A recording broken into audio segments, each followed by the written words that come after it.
business rates for thousands of pubs. So can the Prime Minister tell us, is there going to be any change to his business rates policy? Prime Minister. Well, Mr. Speaker, we're working with the sector to ensure that they get the support that they need. I have to say, the Leader of the Opposition's newfound concern for pubs will come as a surprise to anyone who remembers the 7,000 pubs that were closed under the Tories. And as Business Secretary, she didn't say a word about it. So we support business. We also support workers, Mr. Speaker. And that's why we passed our Employment Rights Act. And on Mr. Speaker, on Monday, the Business Secretary and I went to Croydon to discuss our Employment Rights Act with workers there. They were very keen on the paternity rights and the maternity rights, which I know the Leader of the Opposition opposes. And whilst we were there at IKEA, they showed me their new prototype, the IKEA Shadow Cabinet. The trouble is, nobody wants to buy it. It's mainly constructed of old dead wood. And every time you lose a nut, it defects to reform.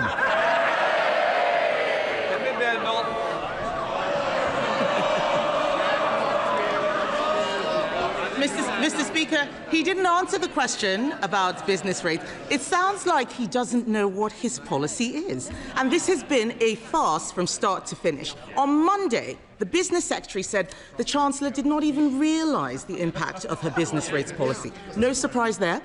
But yesterday, the Tax Office said that they did tell the government what the impact would be. So can the Prime Minister be clear? Did he understand the impact of his own policy on pubs? Prime Minister. Mr. Speaker, we're working with this sector. She hasn't explained why she said nothing about the 7,000 pubs that closed on her watch. We're doing other things on the cost of living to help people, to make sure they can get out, to spend money in pubs and hospitality, boosting the minimum wage. What did they do? They opposed it. Freezing rail fares and prescription charges. What did they do? They opposed it. £150 off energy bills. What did they do? They opposed it. She said nothing when pubs were closing, and she opposes every measure now. And she said a moment ago, I'm all right. She clearly didn't listen to the advice of Nadeem Zahawi, because what he told her, he's now made fun of it. He told her that they failed on mass migration, they failed on our armed forces, and he told her that she's leading, his words, a defunct brand the nation can no longer trust. No wonder he's joined the Tory migration to reform. Mr. Speaker, it's the second Boris wave. Mr. Speaker, I asked him if he understood the impact of his own policy. He didn't say yes. The reason he U-turns all the time is because he is clueless. He is blowing around like a plastic bag in the wind, no sense of direction whatsoever. And let's be clear, Mr. Speaker, this mess goes beyond pubs. The whole of the hospitality industry, cafes, hotels, restaurants, they're all being clobbered by Labour's tax hikes. There is an answer to this. Conservatives would abolish business rates for small businesses on the high street. Mr. Speaker, yes, they're all chuntering.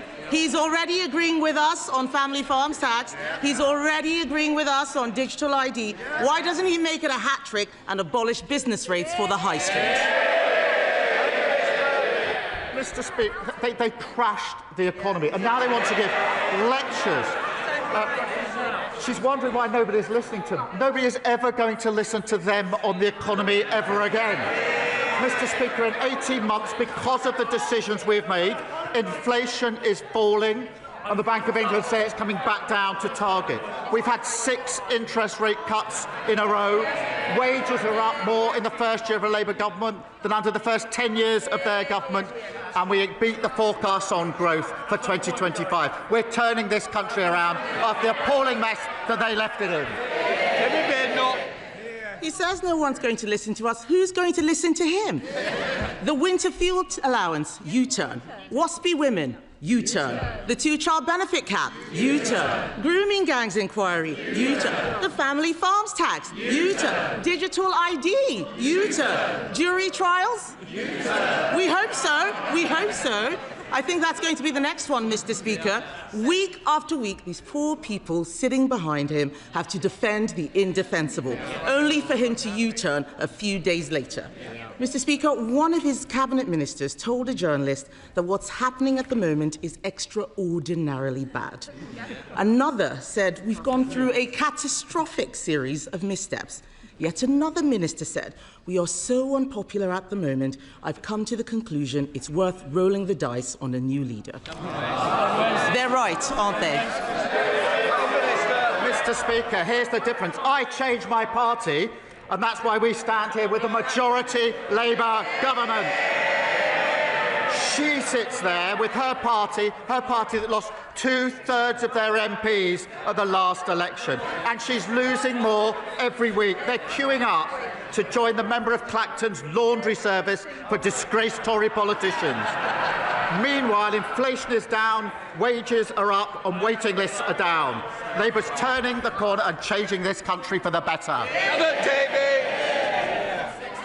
Mr. Speaker. Mr. Speaker, I'm sure you will agree, and I hope others across the chamber will also, that we need to recognise and to celebrate achievements. And I say this because across the country, knife crime offences is going down. And of course, more needs to be done and more should be done. But this week's figures have shown that London has had its safest year ever under the London Mayor Sadiq Khan. And in fact, homicide rate in London is the lowest ever since records began. Now, Mr. Speaker, Reform and the Conservatives repeatedly talk down our capital city.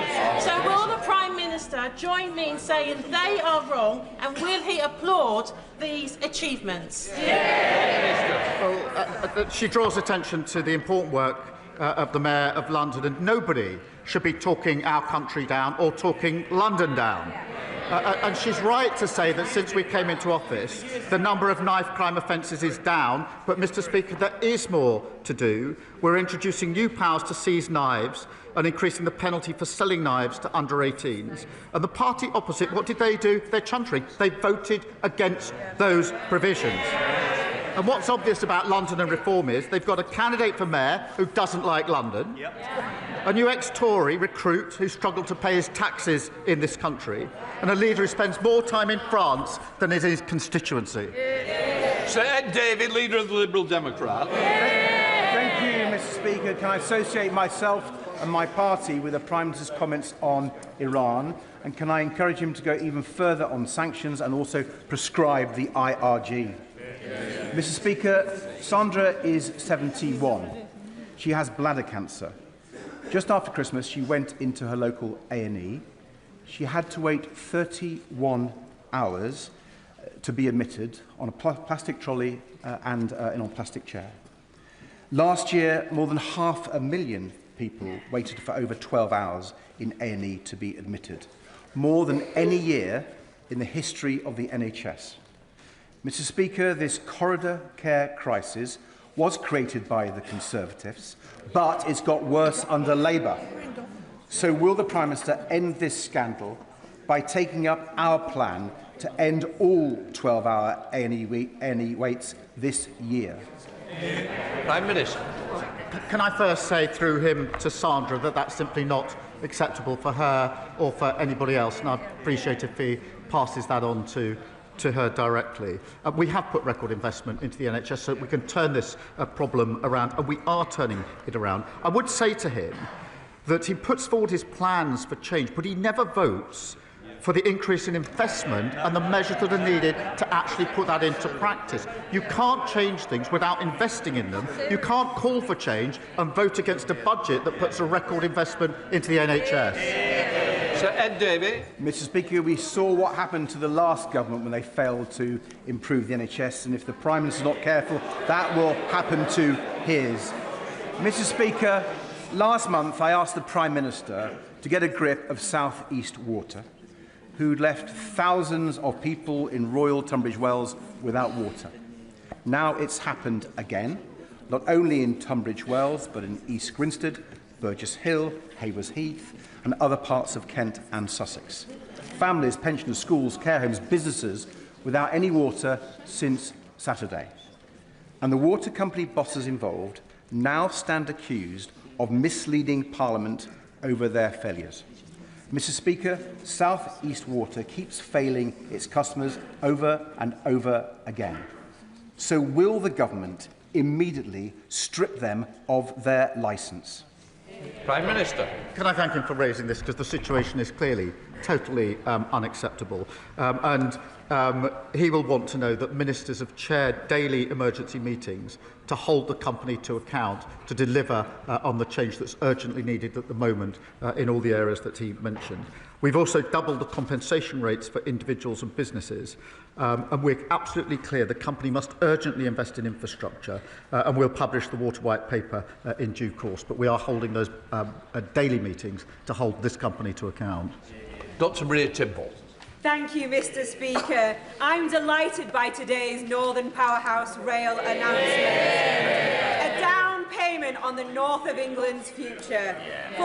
Fulfilling Lord Blunkett's rail plan for Yorkshire also included upgrades to the Penistone Line train, the spine that connects south to West Yorkshire, coursing through 8 constituencies, serving 500,000 people. When I was growing up, my dad opened Silkstone Common Station as a Dodder councillor. I want my legacy to be 2 trains an hour Tidball for our Penistone line. Will the Prime Minister meet with me to discuss how we can secure funding for the second phase of the Penistone Line upgrade scheme to achieve 2 services an hour? Prime Minister. Can I pay tribute to her as a dedicated campaigner on this and so many other issues? And I'm delighted that today we're announcing a transformation in journeys across the north. Of course, it was said and promised many times by the party opposite, but never delivered. We're taking action and delivering. We're working Kirklees Council to prepare the business case for the first phase of upgrading the line, and I know the Transport Secretary would be happy to discuss the details of that with her. Robin Swan.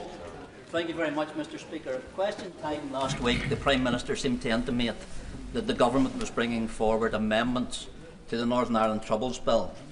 Within hours of him saying that, the Irish Government's Minister for Foreign Affairs said that any significant changes must have the full agreement of both governments. So, Mr. Speaker, can I ask the Prime Minister, is he intending bringing forward amendments to a flawed Troubles Bill and give a reassurance that the Irish Government does not have a veto over legislation in this House? Prime Minister. Can I thank him for raising this and tell him I spoke to the Taoiseach in December about this, and I know he's committed to delivering on this. The new legacy unit has been established within the Garda, and I'm confident the Irish Government's other commitments will be delivered as set out in the joint framework. For the first time, information held by the Irish authorities is being shared with a reformed Legacy Commission, meaning more families and victims of terrorism getting information about what happened to their loved ones. Glendon. Thank you, Mr. Speaker. I welcome the Prime Minister's leadership and our government's clear commitment to tackling child poverty, recognising that high-quality education is one of the best routes out of poverty. However, young people in one of the most deprived areas of my constituency, attending Churchill Community College, have been taught in temporary accommodation for over 16 months.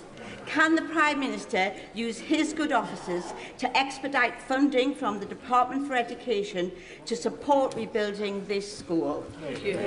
Prime Minister. Can I say I'm very proud of what we're doing on child poverty, lifting 500,000 children out of poverty. The party opposite says their policy is to plunge them straight back into poverty, and they should be ashamed of that.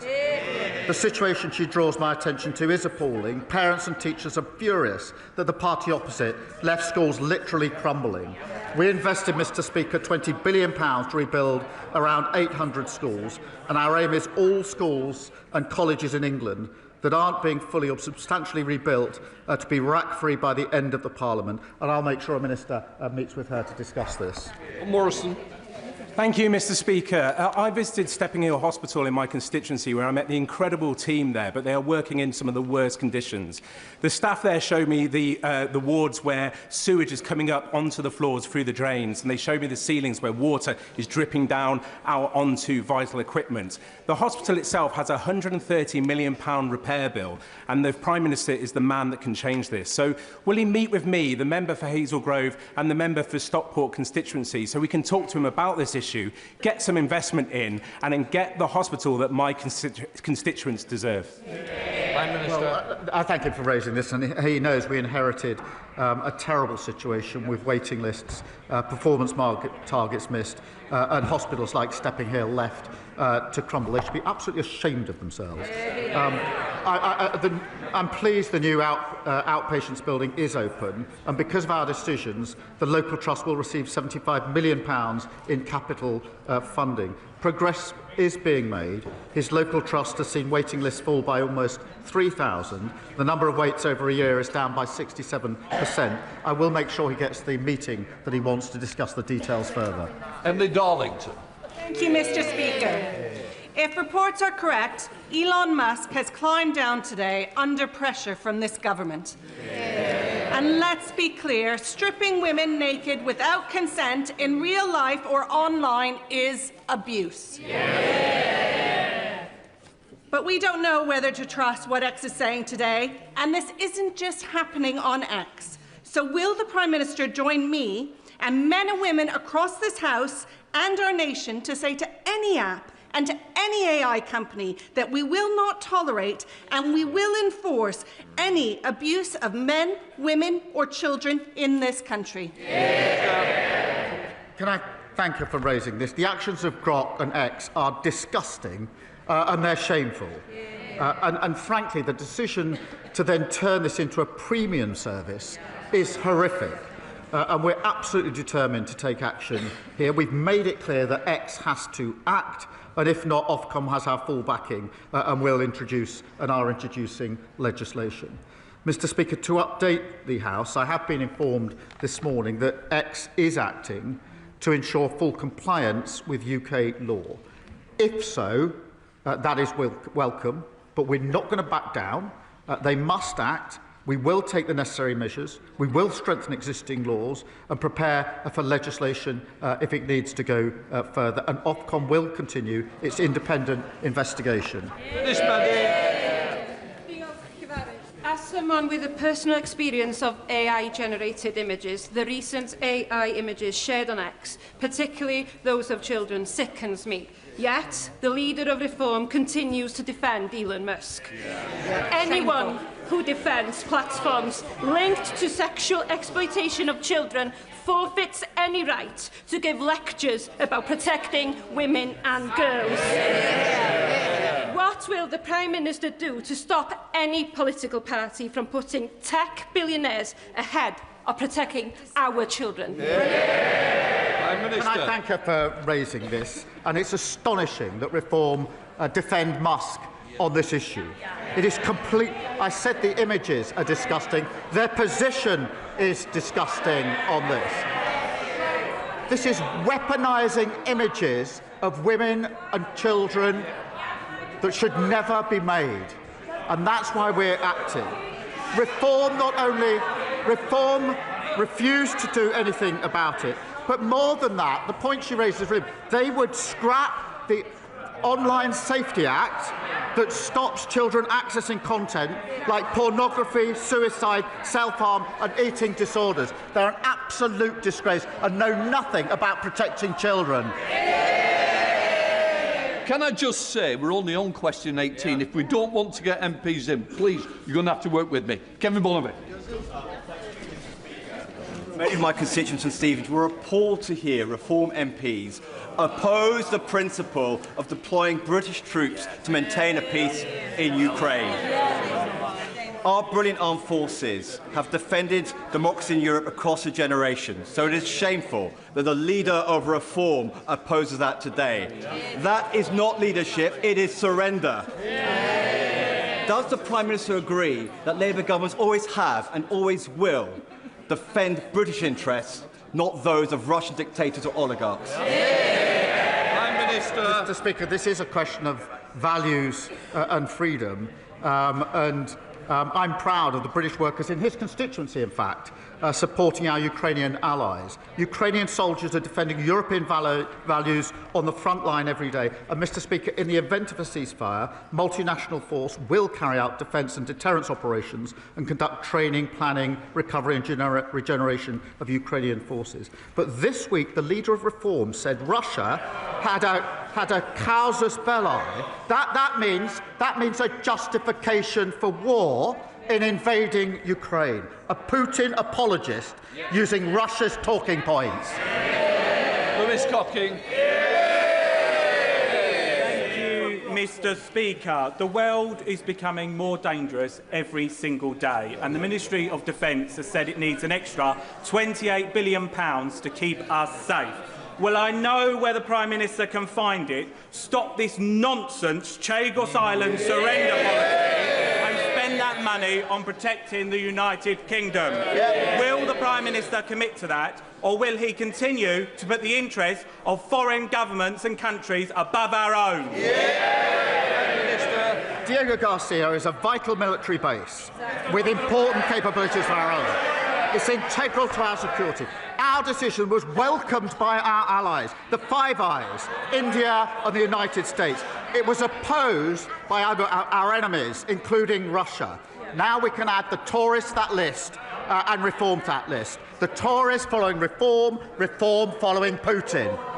Yasmin Qureshi. Thank you, Mr. Speaker. Mr. Speaker, I would like to offer my condolences to the families of the 4 people who died in the road traffic accident which occurred over the weekend in my constituency. Mr. Speaker, families in Bolton South and Walkden are already benefiting from this Labour government's action on free school meals, free breakfast clubs, 30 hours funded childcare, scrapping of the 2-child limit, taking nearly 500,000 children out of poverty. But in Bolton South and Walkden and across the country, there is a chronic shortage of social housing and genuine affordable homes. Will the Prime Minister now show the same ambition on housing and commit to a major expansion of social housing? Prime Minister. Can I just say that my thoughts, and I think the thoughts of the whole House, will be with all those affected by the terrible road traffic accident in her constituency over the weekend, and our thoughts with all of those so awfully impacted. On her question, we are determined to restore the dream of home ownership. That's why there's been £39 billion of investment to deliver the biggest boost in social and affordable housing in a generation. Through planning reforms, the New Homes Accelerator and New Towns, we're determined to deliver the homes that people need. Dr. Luke Evans. Thank you, Mr. Speaker, and I welcome the Prime Minister's commitment to the Violence Against Women and Girls strategy, but I and many have concerns about stigmatising young boys, men and masculinity as inherently toxic, especially when suicide is the #1 killer for young men. So is it about time that we have a Minister for Men and Boys? Because this is about women and men, not women or men. Prime Minister. Can I thank him for his support on what we're doing on violence against women and girls?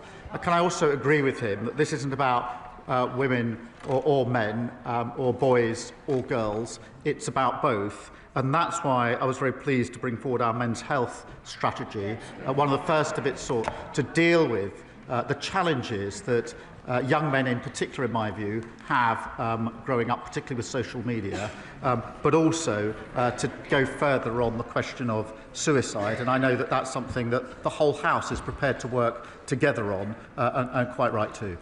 Caroline Harris. Thank you, Mr. Speaker.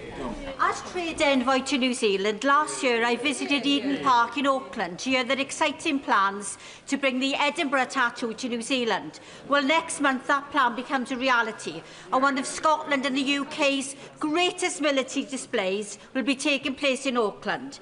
This spectacular event is testament to the exciting and successful trading relationship between the UK and New Zealand. Will the Prime Minister join me in congratulating and thanking and everyone who's made this a reality. Can I thank her for raising that, because the Royal Edinburgh military tattoo is absolutely brilliant, as anybody who's seen it will attest, and I'm so pleased that it's heading to New Zealand, and I think it's another example of Scotland's unique contribution to our international image, our culture and tourism, and I think we all wish them the very best of luck in their performance, and I know it'll be very well received. Timothy. Thank you, Mr. Speaker. The police fabricated intelligence to get Israelis banned from Villa Park, as demanded by Islamists. It's not an isolated case. Forces cut deals with dodgy mosques and refuse to arrest preachers who incite violence. The CPS uses the Public Order Act as an Islamic blasphemy law. In prison, governors do deals with Islamists to maintain order. And we all know about the rape gangs. So will the Prime Minister launch a review of the corruption of our criminal justice system by Islamists and the politics of communalism? Prime Minister. Well, I disagreed, as he knows, with the decision of the West Midlands Police, and the Home Secretary will be making a statement in relation to it today. Mr. Speaker, the Home Secretary used to have power to remove Chief Constables. That power was stripped by the 2011 Police Reform Act. The honourable member knows who was making decisions in the Home Office at the time. It was him, working for Theresa May, that stripped that power away. Thank you, Mr. Speaker, and a belated Happy New Year. But for the 4.8 million leaseholders across England, it's not a Happy New Year. They're going to be receiving large bills in a matter of weeks. They've been waiting patiently for us as a new government, a government that said we were going to deliver that change to bring forward the legislation on leasehold and commonhold. So I want to ask the Prime Minister, when will we see that legislation so that we can put those leaseholders out of their misery? Well, can I thank her for raising this really important issue, and we are bringing forward proposals very shortly now. Thank you, Mr. Speaker. 35,000 children, including my constituent Clover, live with uncontrolled, life-threatening epilepsy. Those who can afford it are already benefiting from prescribed medical cannabis, yet families face endless delays, confused trials, and a Home Office process designed for criminal misuse, not healthcare. Will the Prime Minister meet with me and affected families to move paediatric medical cannabis out of Home Office control, create a pathway for proper trials and NHS access, and ensure that all children with life-threatening epilepsy get the care they deserve, regardless of their family circumstances? Can I thank you for raising the case of Clover? NHS England and the National Institute of Health and Care Research recently agreed funding for 2 world-first clinical trials relating to the use of cannabis-based products. This could help see medicines more routinely available in the NHS, and I'll make sure that she gets the meeting that she wants with the relevant minister to discuss what else we're doing. Thank you, Mr. Speaker. The people I represent are fed up with Southern Water, from sewage to broken pipes and water outages, even on Christmas Day. In November, millions of plastic beads washed up on our beaches, and we discovered they'd come from a Southern Water treatment plant. I'm now campaigning for water companies to stop using this outdated plastic bead method and bin the beads. We're really concerned about the impact on wildlife, and we have a massive clean-up operation on our hands. Over 5,000 people have already supported my campaign with Sussex Wildlife Trust. Will the Prime Minister join me in sharing his horror at this dereliction of duty from Southern Water and calling on them to face the full force of the law for this terrible pollution incident? Can I credit her with helping expose this scandal and working with her and everyone in her community, volunteering to clean up the beaches? That is the very best of who we are. But people are right to be furious that for far too long water companies were allowed to get away with polluting our seas and beaches.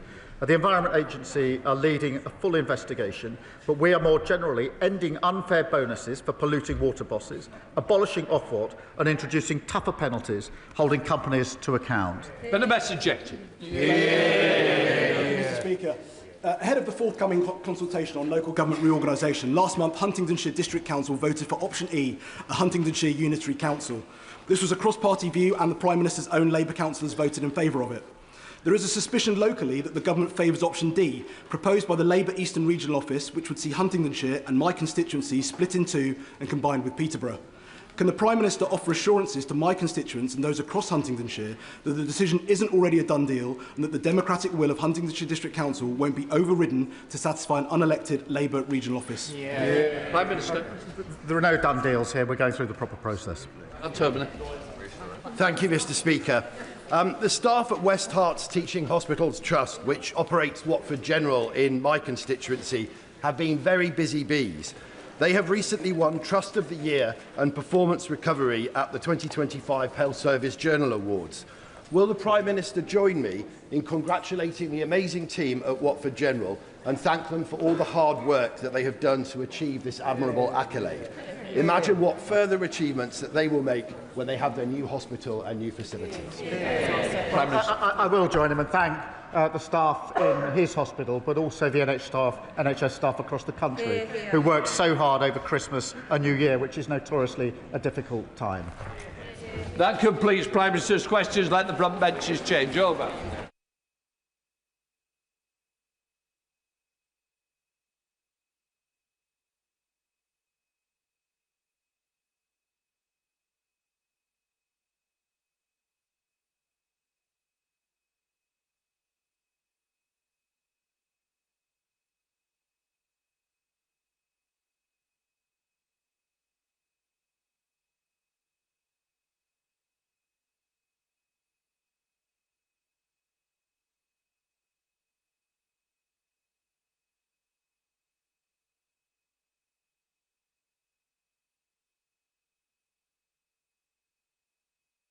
We now come to the first statement. I call the Secretary of State for Transport.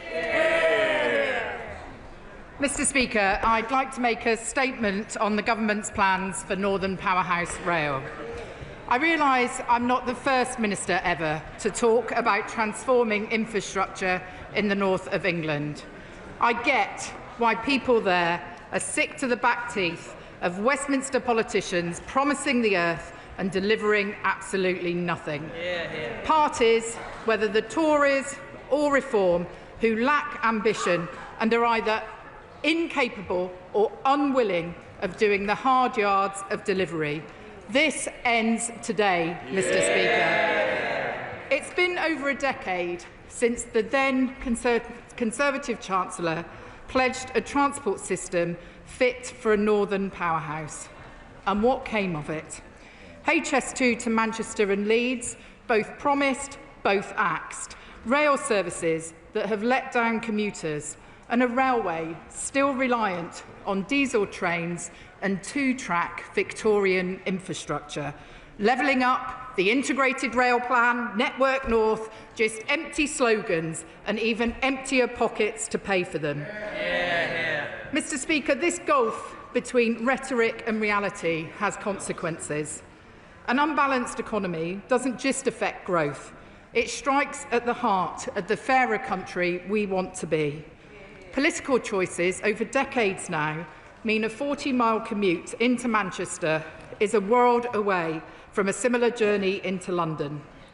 Take Liverpool, which has only 2 fast trains an hour to Manchester, where a direct rail journey to Manchester Airport takes an hour and 25 minutes when it's only 28 miles away. Or take Leeds, still the largest city in Western Europe without mass transit, with only a third of the population able to reach the city centre in 30 minutes. Mr. Speaker, we are finally consigning this sorry political legacy to the bonfire of history.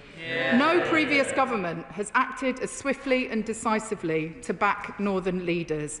We've made the largest ever investment into local transport. We've given the go-ahead to road and rail projects across the north, and we're allocating billions of pounds in pothole funding to local leaders across this Parliament. And today, Mr. Speaker, we're going further.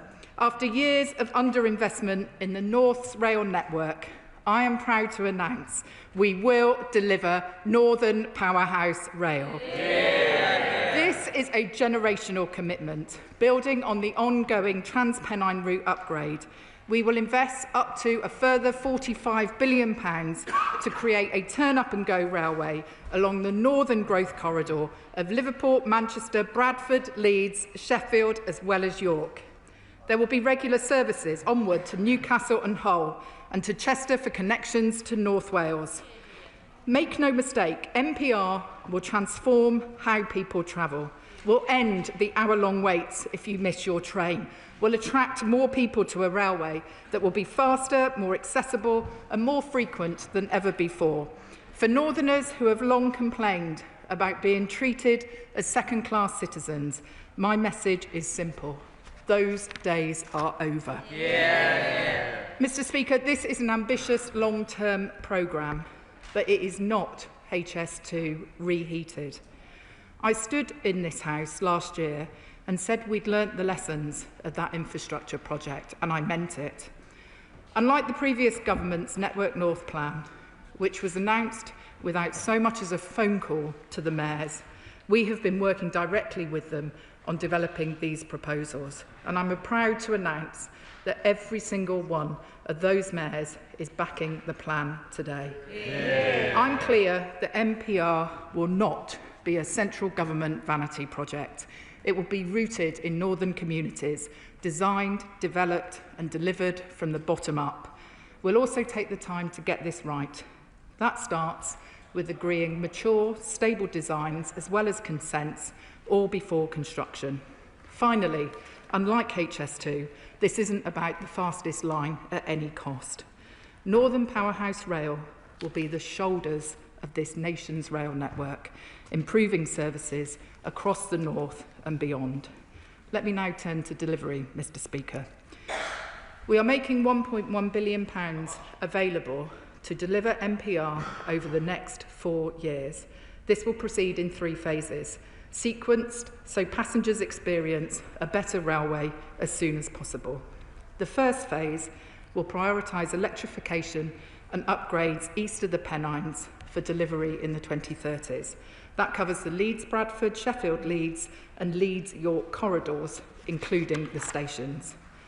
Alongside NPR, we'll develop the business case for the Leamside line as part of our broader plans for the north, and I want to pay tribute to the Honourable Member for Washington and Gateshead South, who has been campaigning on this for over 20 years. Mr. Speaker, Phase 1's benefits will be clear. It means pressing forward with plans for a new station in Bradford, with funding secured to take it forward subject to business case. And it means working with local leaders on a redesigned York Station master plan. Mr. Speaker, I'd like to recognise the work carried out by Lord Blunkett in his Yorkshire Plan for Rail. It was his vision, endorsed by the White Rose mayors, which informed our plans for Phase 1, and I'm proud that Lord Blunkett is backing our plans today. Work also starts now for the second phase, west of the Pennines, with major construction planned for the 2030s. It includes a new route and predominantly new line between Liverpool and Manchester. This will run via new stations, improving access to Manchester Airport from across the North and North Wales and to Warrington Bank Quay, with plans to deliver thousands of new homes. I have today instructed my officials to immediately resume work on the adapted hybrid bill so we can reach planning consent for the parts of the route in Manchester. These plans align with the prospectus of the Liverpool to Manchester Railway Board, and I'd like to thank all of them, including the chair of that board, the former Rail Minister Hugh Merriman, who is also backing our plans today. Mr. Speaker, the third phase, which takes us to the 2040s, will improve connectivity across the Pennines, over and above the Trans-Pennine route upgrade currently underway. And I see Bradford to Manchester, Leeds to Manchester and Sheffield to Manchester as key routes we will upgrade. Mr. Speaker, if we are to secure Britain's long-term growth, we must also recognise future capacity and connectivity is needed along other major routes, such as the West Coast Main Line, and ensure that this is reflected in our decision-making now. I can therefore confirm this government's long-term aim to see a full new north-south line from Birmingham to Manchester. That's one of the reasons why we have chosen the Liverpool to Manchester route as put forward by local mayors, because it's the only route that properly preserves our ability to ultimately build a new line south to address longer-term congestion and crowding challenges on the West Coast Main Line. Again, this won't be a revival of HS2, and no decisions have been taken on the specification or timetable. In the meantime, we'll retain land the government has already purchased between the West Midlands and Crewe. This will be an incremental programme of change, and delivery will be taken forward after MPR has been built. Nevertheless, I believe laying out now our strategy is sensible, responsible and in the long-term interests of the country. Mr Speaker, today we're announcing a second rail revolution in the very region that gave us the first. The North powered Britain's past. It can lead this country's future. This plan is a down payment on the North's potential, part of a broader growth drive to lift the region's productivity, boost living standards and add tens of billions to the UK economy. At the heart of this lies connectivity, because only by strengthening the links between our northern cities, only by bringing the pools of talent there closer together, can the region begin to rival the other major growth corridors in Europe. Mr Speaker, too many northerners still face the choice of either staying at home and putting aspiration on hold or moving away in search of a better future. I say no more unfair choices, no more missed opportunities. Today we start delivering Northern Powerhouse Rail, and I commend this statement to the House. May you, Shadow Minister. Thank you very much, Mr Speaker, and may I thank the Secretary of State for advance sight of her statement.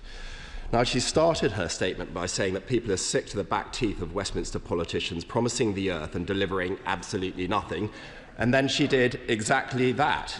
Because on this side of the House, we know, Mr Speaker, what the Right Honourable Lady's statement marks today. It's not a strategy for the North. It's not a genuine commitment to a £46 billion project, costed back in 2019 at £46 billion, as the current Prime Minister then promised.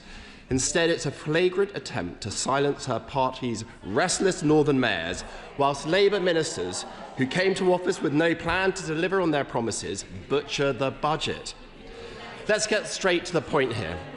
She can bluster all she likes, but where Northern Powerhouse Rail is concerned, today we have no construction start dates, no completion dates, no published or costed route map, no sequencing, no idea who will pay, nor by how much, and no certainty at all, except it won't be what Labour promised ahead of the election. She says, Mr Speaker, this is a generational commitment. Well, at this rate, it's going to turn out to be a multi-generational commitment. Because if the Prime Minister wanted to deliver what he actually promised in opposition, he knows he'd have another black hole of billions. Such is the uncertainty, the genuine uncertainty caused to the sector by this announcement. What we have, Mr Speaker, is a commitment to fiddling with the paperwork without any secure investment for the actual project. Yet the Right Honourable Lady expects this House to believe that this is some sort of investment in the North. She and her ministers must be delighted that the Mayor of Greater Manchester overplayed his hand at the Labour Party conference last year. So today he feels constrained to profess loyalty to the Prime Minister, perhaps wonderment at his generosity. That's in public. We all know what he's doing in private. Does the Right Honourable Lady take this House and her own backbenchers and the voting public for fools? Whether she does or not, the Prime Minister certainly does. He wrote in the Yorkshire Post with some gall that this amountment, and I quote, is a serious plan backed by billions of pounds of investment, when we know from this statement that it is not. Can the Right Honourable Lady confirm how a £45 billion cap on a scheme that was costed way more expensive than that back in 2019 can possibly deliver projects which are already estimated to be so much more than that value? What guarantees exist that schemes will be completed in full, and when this House will be finally given the detail that it deserves? Because perhaps she ought to remind the Prime Minister what he told the Yorkshire Post back in 2019, promising to deliver Northern Powerhouse in full. Today's announcement offers nothing better than dither, delay, and a further decade away from spades in the ground. How can she and the Prime Minister pretend that this is the delivery of Northern Powerhouse Rail when it is anything but that?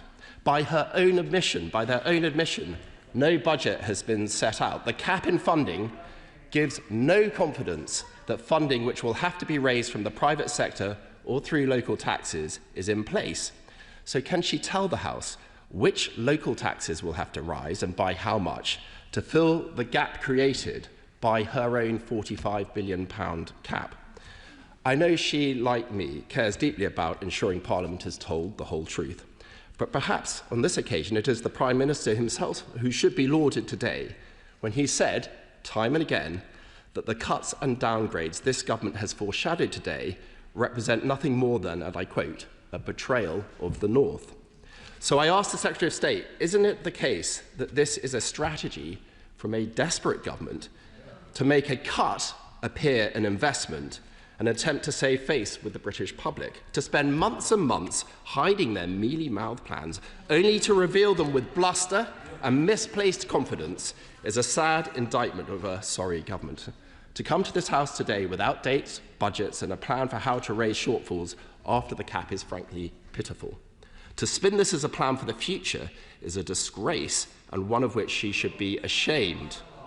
She cannot escape the facts that her party came to power with no plan on how to deliver on their promises, and their complete ineptitude at managing the public finances means they're now having to U-turn even on those promises. If the Metro mayors and backbenchers had any backbone, then rather than genitalously jostling for position under the next Labour leader, today they'd be acknowledging the truth in what I've said and calling out this betrayal. Secretary of State. Very underwhelming. Mr. Speaker, I can't believe what I've heard, to be honest. I mean, I know he's standing in for the Shadow Transport Secretary today, but really, I hoped he would have done a little bit better than that. He talks about no budget being set out. We have set out £1.1 billion to be spent over the next 4 years, far more than his government ever spent on Northern Powerhouse Rail in the 14 years they had an opportunity to make improvements to the rail network in the north of England.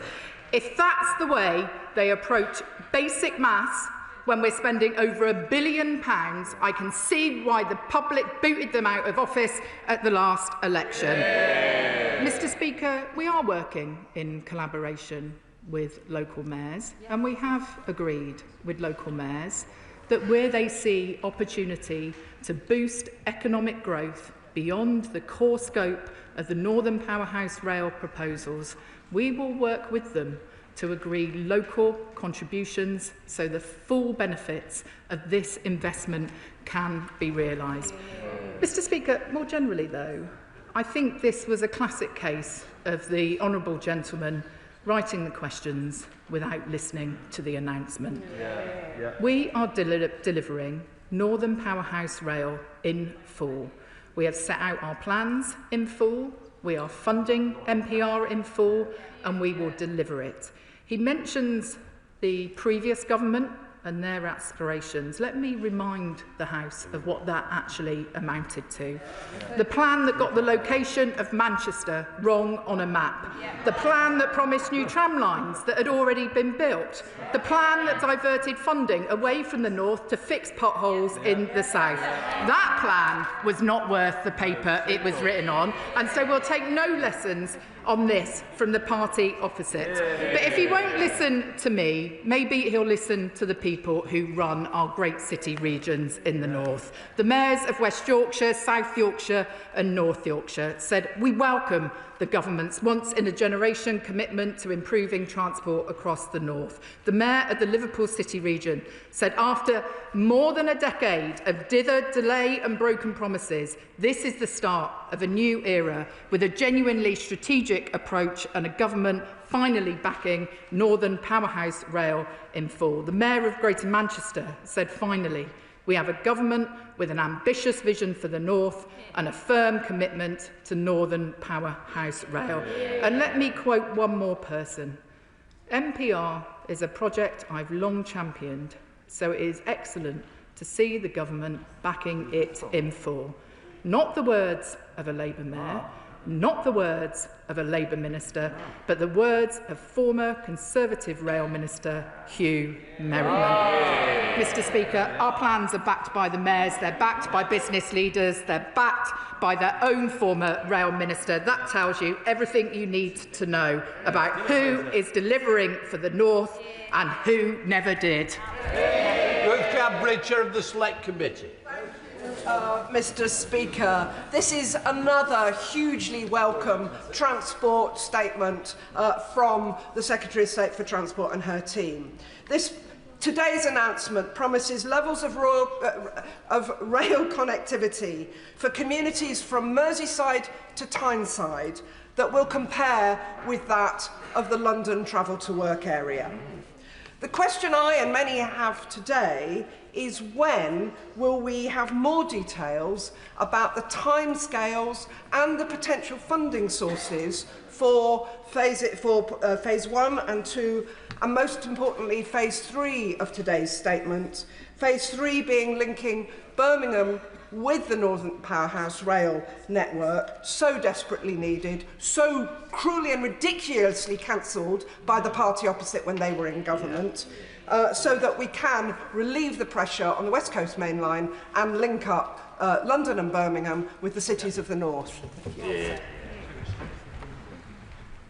The Chair of the Transport Select Committee is completely right to say that the proposals that we're announcing today will deliver rail services for the North that are comparable to those in London and the South East. A turn-up-and-go railway where you can go to the station, not having to check the timetable before you go, because you know that a train will be there within a reasonable time frame. And you know that if you miss your train, you're not going to have to wait for an hour to get the next one. She's right to press me on timing about when more information is going to become available about the different phases. The first phase of improvement relates to the corridors into Leeds from Sheffield, Bradford and York.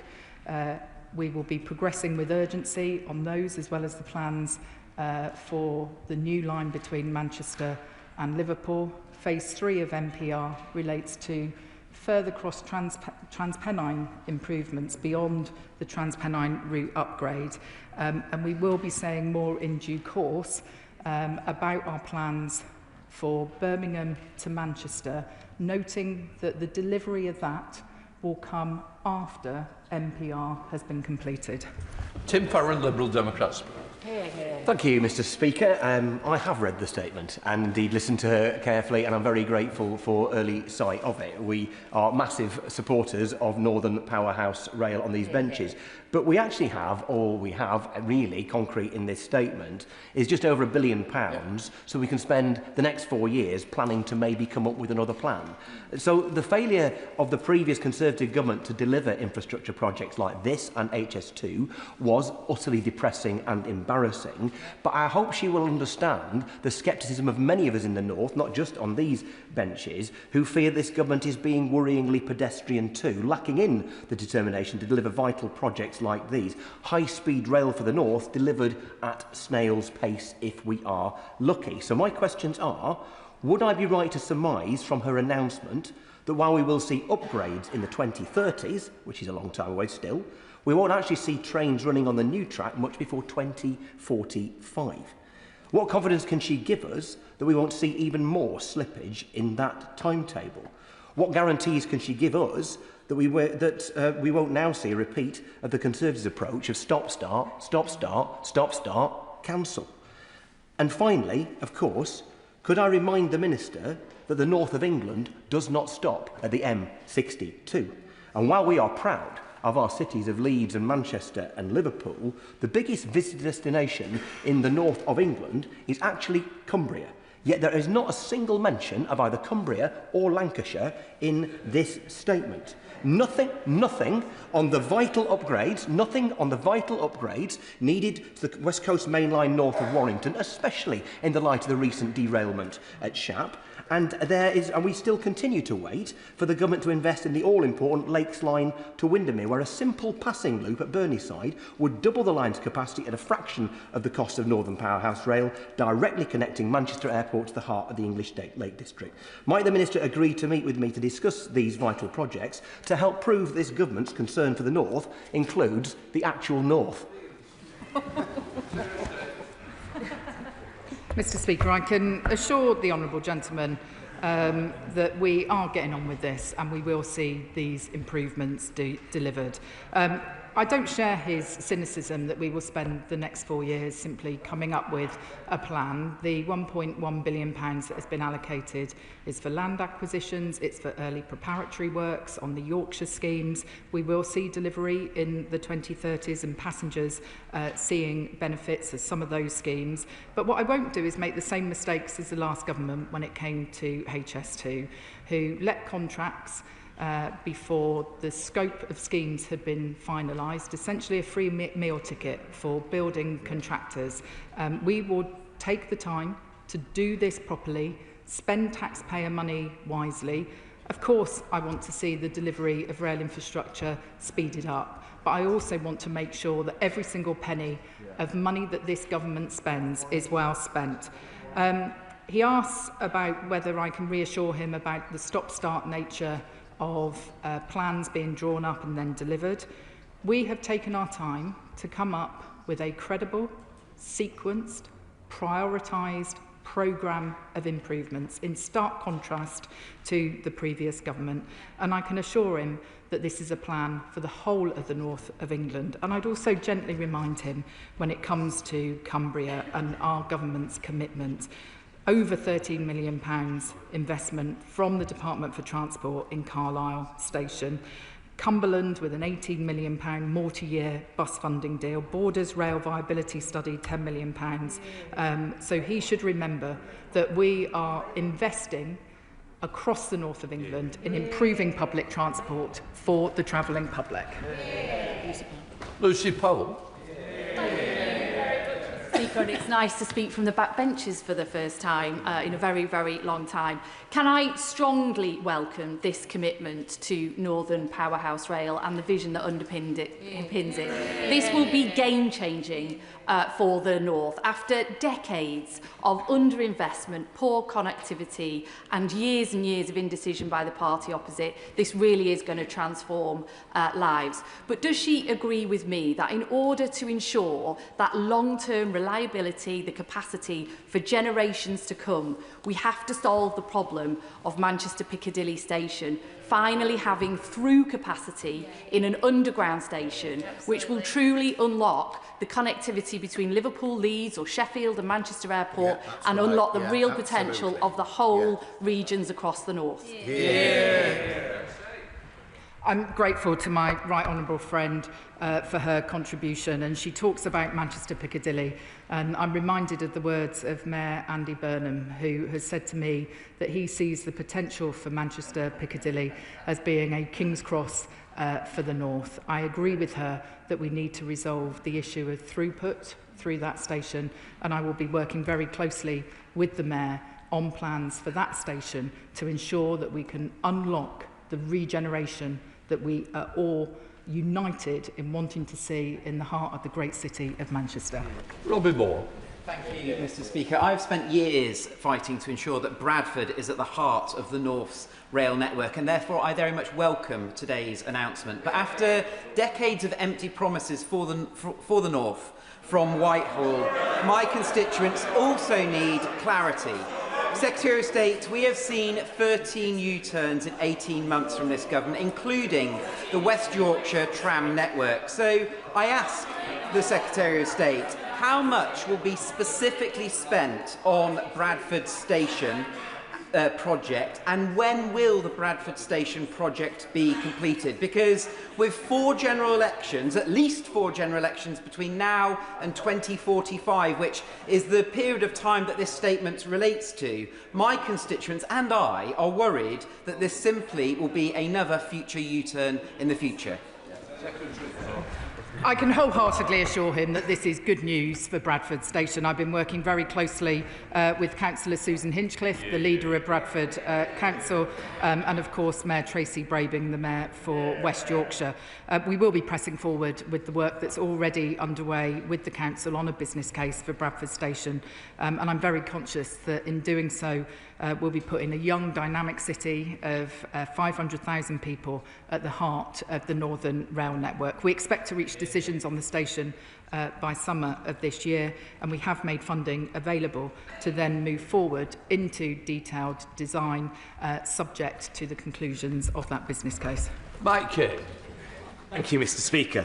February will represent the 25th anniversary of the opening of runway 2 at Manchester Airport in my constituency. With capacity for 60 million passengers, this announcement will finally allow it to achieve its full potential. Does the Secretary of State not agree? I wholeheartedly agree with my good friend, and the selection of the route between Liverpool and Manchester was to a large degree determined by the importance of providing better connectivity to Manchester Airport, not just for people in the northwest, but also those travelling across the Pennines from other parts of the north of England. It has the potential to be a real generator of economic output, and I look forward to working with him further on the proposals, given how dear I know that airport is to him and his constituents. Tom Gordon. Thank you, Mr. Speaker. I completely disagree with the Tory spokesperson's comments about the betrayal of the North from this Labour government. Whilst I don't think this plan's by any means perfect, it's a damn sight better than what we saw from the last government. The last week's transport oral questions, I pressed the Minister about the improvements to the York Area Capacity Scheme and was told that it was not ruled out. But I was surprised to see that in the statement and the documents circulated today, there was no mention of that York Area Capacity Scheme, which would relieve pressure and congestion at Skelton Junction, which would improve rail network and connectivity across the north. So will the Secretary of State rule out the cancellation of the Skelton Junction improvements, and will she commit to making sure that they are part of this scheme going forward, and why they weren't in this document today? Can I say to the honourable gentleman that in the announcement today, we are ruling things in. We are not excluding things from funding through other funding sources. We will be setting out in the normal way future rail network enhancement programme funding, for example, and so I'm happy to continue the conversation with him about what further benefits we can bring to the York area. The benefits of MPR in particular we'll be working with David Scaife, the Mayor of Yorkshire and North Yorkshire, on the master plan for York Station and the massive brownfield regeneration opportunity, one of the largest in Europe, that lies directly next to that station. I want to help everybody. Those who have actually got involvement in this are the ones I really do want to get in. We've got 3 statements on, so hopefully we can get, because I really know it matters, especially to the north, we've got to get the people in. So please, if we can help each other, it would be really useful. Jim McMahon.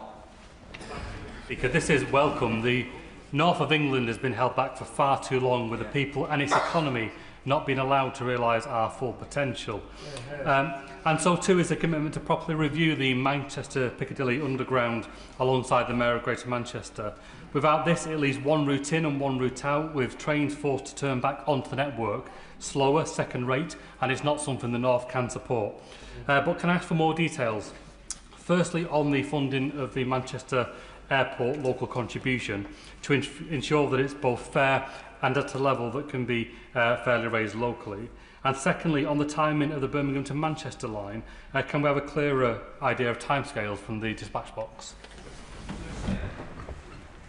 I can assure my honourable friend that we will be having detailed conversations with local partners, including Manchester Airport, and we will ensure that any contribution is fair and locally agreed. It is important that organisations that will benefit directly from the improvement of rail links make a contribution, and I look forward to those discussions happening in the coming months and years. He asked about timing for the Manchester to Birmingham element of the route. I have been clear that the priority for investment are the 3 stages of the Northern Powerhouse Rail scheme, and so the improvements to Birmingham to Manchester would come after these schemes have completed construction, so into the 2040s. Martin Vickers. Thank you, Mr Speaker. Sadly, we've heard all this before, and yes, I admit that some of the ambitious proposals of the last government haven't come to fruition. But the Labour government are now... The Labour government are now finding that it's very easy to criticise. I don't recall that the criticism coming from Labour benches when we were in power was, don't worry, by 2050 we can solve the problem. Right. It was that you had immediate answers. Could I suggest to the Secretary of State that instead of these ambitious proposals, she actually announced something that she could deliver? If she shook her petty cash tin, she could find the few £1,000s it would need to extend the King's Cross to Lincoln service through to Grimsby and Cleethorpes and boost the local economy there. Come on, you're making a statement, not even a question. The Secretary of State, I'm sure you can just rustle up a quick answer. I will ask the Rail Minister to write to the Honourable Gentleman and update him on the particular scheme that he is advocating. Sharon Hodgson. Thank you very much, Mr. Speaker. Can I welcome this fantastic announcement today, particularly regarding the Leamside line, which runs from Keelow and Gateshead through my constituency in Washington and onto Ferry Hill in County Durham, as well as being the line that will finally bring the Metro to Washington, which I have campaigned on since I first stood to be an MP back in 2005. This investment will be transformative for my constituents and the whole North East. And so although we are still a little way off spades in the ground, does the Minister agree with me that this truly is the difference that a Labour government, together with Kim McGuinness, our Labour North East Mayor, makes? Can I just pay tribute once again to the long campaigning that my honourable friend has done for the Leamside line. I recall her excitement when we announced the extension of the Tyne-and-Wear Metro to Washington as part of the spending review, and I look forward to working with her further on the work we will be doing to look at the business case for the reopening of the Leamside line that I know closed many decades ago. Lisa Smart. Very much, Mr. Speaker. Safe, reliable and affordable railways are vital for economic growth in communities like mine, so I welcome the Secretary of State's statement today, because we haven't seen that investment in our northern communities for too long. For too long, our infrastructure has been neglected, and as a result, our northern communities haven't been able to fulfil their potential. I want to build on what some Greater Manchester colleagues have been asking about Manchester Piccadilly and some of the enabling work around Ardwick and around Ashbury's that would unlock improving services to communities like mine, so on the Rose Hill line, or maybe even tram train to Marple. How can the Secretary of State ensure that communities like mine can feed in, so we make this project reach its full potential, so it gets a 10 out of 10 rather than a mediocre meh? One of the reasons we've taken our time to make sure that we're working with the local mayors is so that we can properly ensure that the improvements to intercity connections that will be delivered through MPR can be integrated with local improvements as well. Mayors in the north of England have had a multi-billion-pound funding settlement through Transport for City Regions, and really to unlock the regeneration potential in many of the towns and cities that we know have untapped potential, we need to make sure we get that integration right. Imran Hussain. Mr. Speaker, and I strongly welcome this statement, which recognises that Bradford, one of the largest and youngest cities, cannot be left behind any longer. I, along with my colleagues, the Honourable Member for Bradford South, Madam Deputy Speaker, and the leader of Bradford Council have long campaigned for a new station and better connectivity for over a decade. But what we cannot have, Mr Speaker, is Bradford to wait another 2 decades. So can the Secretary of State confirm that the new station and the connectivity will be part of phase 1 of this programme? I know he has championed the station in Bradford enormously over recent years, and I can assure him that we will press forward with the work already underway with the Council on a business case for the station, and as I said, to reach decisions by the summer of this year. And we have made funding available to then move forward into detailed design pending those decisions. Sarah Poacher. Thank you, Mr Speaker. As a North West MP, I of course welcome all efforts to improve connectivity across the north for my constituents of Runcorn and Helsby, but the devil is always in the detail. And I've looked at the Liverpool to Manchester proposals, and they're actually 20 minutes slower than what currently exists now. And also, the Secretary of State talks about improving accessibility to Manchester Airport, but this link actually stops a mile outside of the airport, and you have to get a bus into the airport, so it actually doesn't even go to the airport. Would the Secretary of State assure the House that she will review the points that I've just made? Thank you. I'm interested to hear the Honourable Lady's contribution, Madam Deputy Speaker. She claims that she is supportive of anything that improves the public transport network in the north of England, and yet the Reform Party in September of last year came out in clear objection to the Northern Powerhouse Rail scheme, basically telling the public that they should just accept their lot and be grateful. So I look forward to hearing from her colleagues in future about whether they have reversed their position on Northern Powerhouse Rail and finally seen the light. Graham Stringer. Thank you, Madam Deputy Speaker. I appreciate the way the Secretary of State introduced this, recognising the lack of investment there has been in the north of England. But it isn't even as though there hasn't been jam to go around. At the same time, there has been almost zero new investment in the north of England. We've had Javelin trains, the Jubilee line extension, Thameslink now, the Elizabeth line, and all the expenditure on HS2 in the south of England. So, given all that money has weighed down the south of England, and the crucial part of this scheme, which I pay tribute to the Secretary of State for recognising, of the underground station at Piccadilly, does she think it's fair that local contributions will be expected for that scheme when most of the other schemes have been paid out of direct taxation? Why should the north not be treated the same way that the south is being served? Is it fair that taxpayers, local taxpayers, have to pay for what is part of the national infrastructure? I do agree with the Honourable Gentleman that the public in the north of England have had to put up with a second-rate transport system for far too long. We're determined to right that historic wrong, invest in the necessary upgrades and get spades in the ground.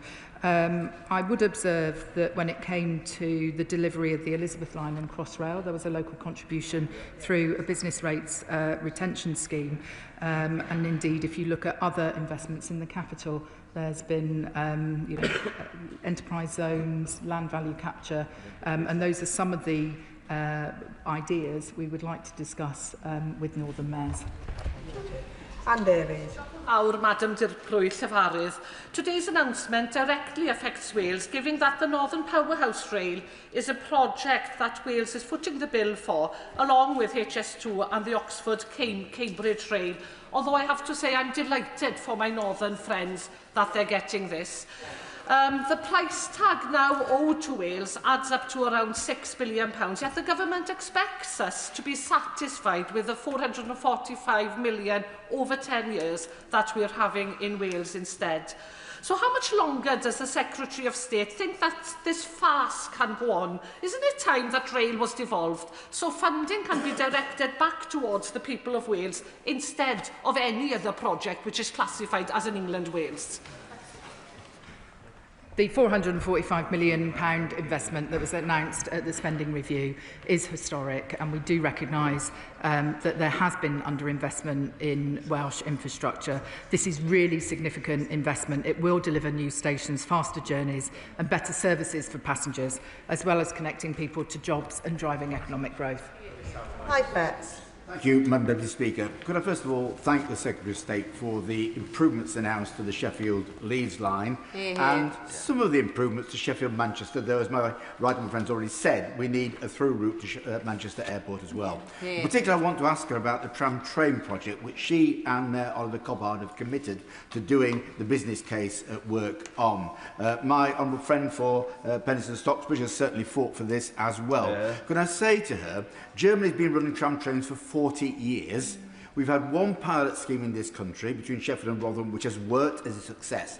Can she now see the development of tram trains generating growth, housing and jobs in Sheffield as a precursor to rolling tram trains out across the country, which will be beneficial to a lot more areas? I'm grateful to my right honourable friend for that contribution, and he and I have spoken about this issue in recent months. I've also had more recent conversations with the Mayor of South Yorkshire about his aspirations around tram train, and I look forward to working with him closely to make sure that we properly integrate the benefits that are going to be brought through Northern Powerhouse Rail with schemes that he wants to see promoted in the South Yorkshire Combined Authority area. Bill Esterson. Thank you, Madam Deputy Speaker. My constituents stand to benefit enormously from the improvements in capacity and connectivity which the Secretary of State announced both to Manchester Airport and indeed to Birmingham. But does she agree that one of the big benefits here, and she talked about growth in her statement, is the impact on reducing congestion on our roads and indeed the pollution it produces? That is massively important, both whether it's to MPR or to the Birmingham to Manchester and, I would say, Liverpool part of the link in the northwest. And the big difference, it seems to me, between what she announced, or one of the big differences, is that she set out an outline plan. We never had that in the multiple dozens of announcements we had from the party opposite starting in 2014. I'm grateful to the honourable gentleman for his question, and he's entirely right that a reliable, affordable, frequent public transport service, including that new rail line between Liverpool and Manchester, will enable and encourage more people to leave the car at home and make those journeys in a more sustainable way. I mean, it strikes me as ludicrous that at the moment it takes an hour and 25 minutes to get a direct train from Liverpool to Manchester Airport for a journey of less than 30 miles, when you can get from Paddington to Reading in 22 minutes, which is a journey of similar length. Mark Sewards. Thank you, Madam Deputy Speaker. As Chair of the Yorkshire and North Lincolnshire APPG, I absolutely welcome that Phase 1 of the Northern Powerhouse Rail project prioritises Yorkshire. It will absolutely generate growth and opportunities for people in my region, and it's something that members of the APPG on both sides of the House have long campaigned for. But with my city, Leeds, in mind, can I ask when my residents will benefit from this Phase 1 investment? And can I also ask the Secretary of State if she agrees with me that we should accelerate the delivery of the West Yorkshire Tram project so that my constituents can benefit both from better railways and a mass transit project? I'm grateful to the honourable gentleman, and I should just say that what we've announced today in terms of improvements for Leeds and the surrounding area is additional to the existing improvement plans for Leeds Station. The government is obviously looking at Leeds South Bank as a potential location for a new town in an existing city, and I'm very aware that Leeds is now known as the Northern Square Mile, given the attractiveness of that city to financial services. I am working closely with Mayor Tracy Brabin to ensure that we deliver the mass transit system, because I think Leeds is the largest city in Western Europe not to have a mass transit system, which we've got to put right. Alex Serval. Thank you, Madam Deputy Speaker. I want to warmly welcome the news that we're finally going to get Northern Powerhouse Rail today. The fact that we're starting in Yorkshire is historic. The world's longest continuing railway, Middleton Railway, is operated since 1758. It will be just metres from the lines that will be improved. Can I ask, that railway helped kick-start the Industrial Revolution. This could kick-start a new revolution for the north of England. Is she working with MHCLG to look at housing growth, to look at jobs growth, to look at maximising the benefits of Northern Powerhouse Rail in the way that our Victorian forebears did? Very much so, and if we were able to bring productivity in the north up to the average levels of productivity, we would see the UK's economy growing by about £40 billion a year. This is not just about trains, it's not just about tracks, it's about leveraging in private investment, new jobs, new homes, city centre regeneration, breathing life back into our town centres as well. And I look forward to working with him further on it. Joe White. Thank you, Madam Deputy Speaker. As the Secretary of State has just said, this is the evidence that we now have that cross-government working is in action. The Treasury, the Department of Transport and MCHLG, setting the case, establishing confidence that the North is open for business, the place to invest, to build and to live. We have a government that has the self-assurance to shift away from the well-trodden path where growth is traditionally centred on London and the South. The record is clear.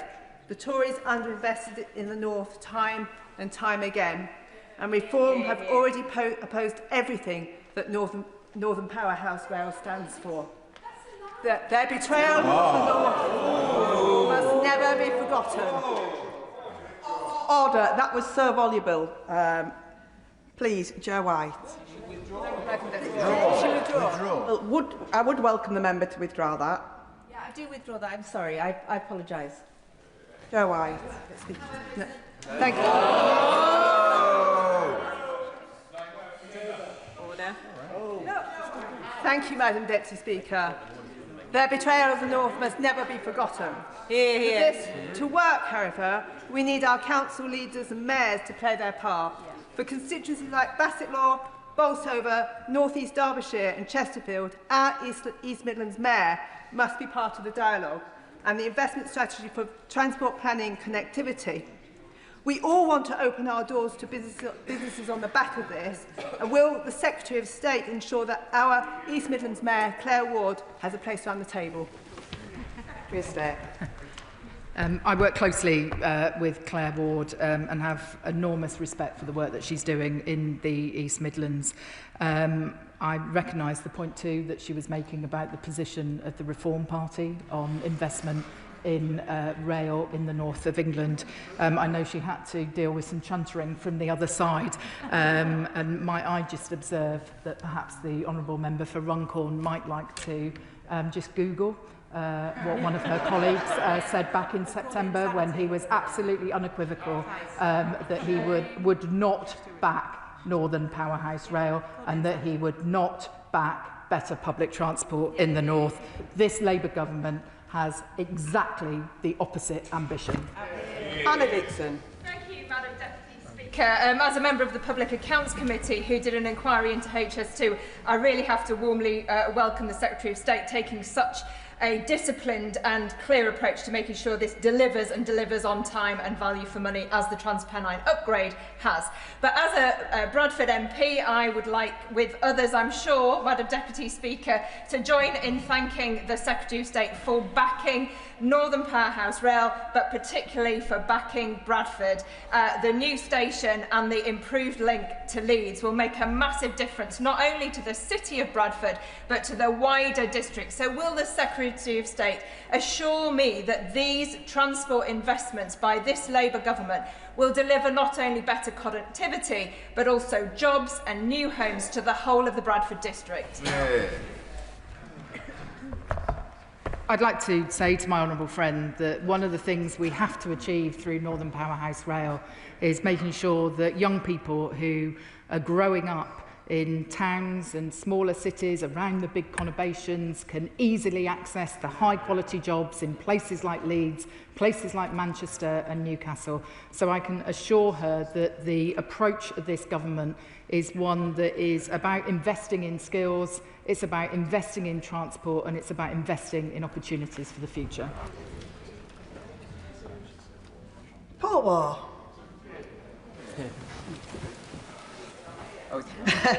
Lawrence Turner. Thanks very much, Madam Deputy Speaker. A little over 2 years has passed since the last Prime Minister chaotically took the axe to HS2 north and east of Birmingham, and the Mayor at the time, Andy Street, failed the test of leadership and failed to stand up for our region. Now, there is an obvious link between the east-west connections that she's been talking about today and the south to north connections along the West Coast main line. So will she meet and her ministers engage with West Midlands MPs about the capacity issues she has set out, and can we not lose sight of the importance of the West Midlands to East Midlands connection, which is as slow as the connections in the north? I'd be very happy to meet with him and colleagues to discuss this matter further.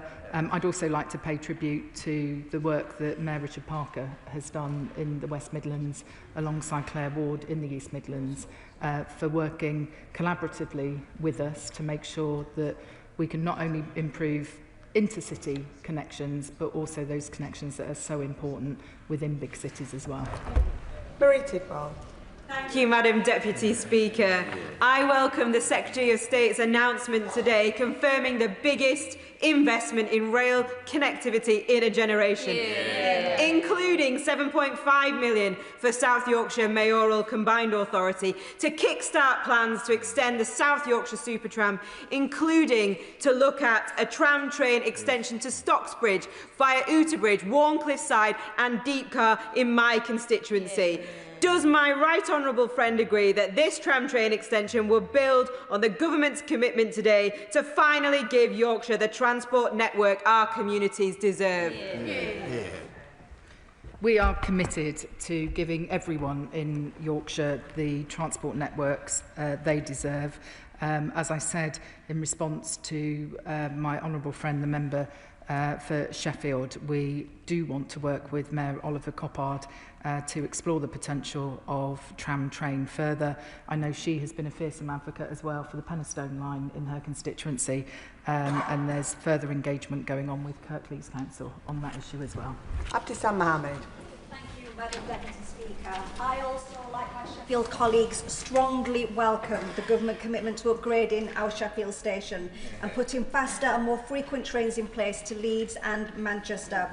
It will increase our city centre regeneration and will be of strong benefit to our universities and students who commute into the city.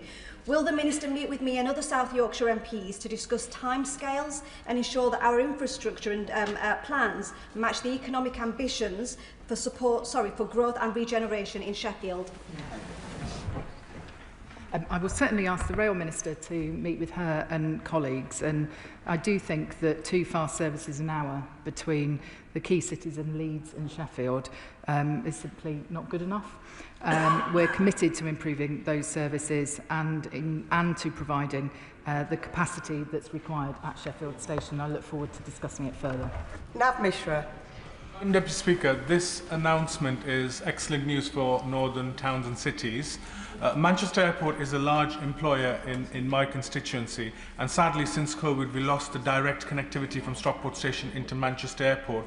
So I think it's important to restore timetables to some of the timetables to pre-COVID time.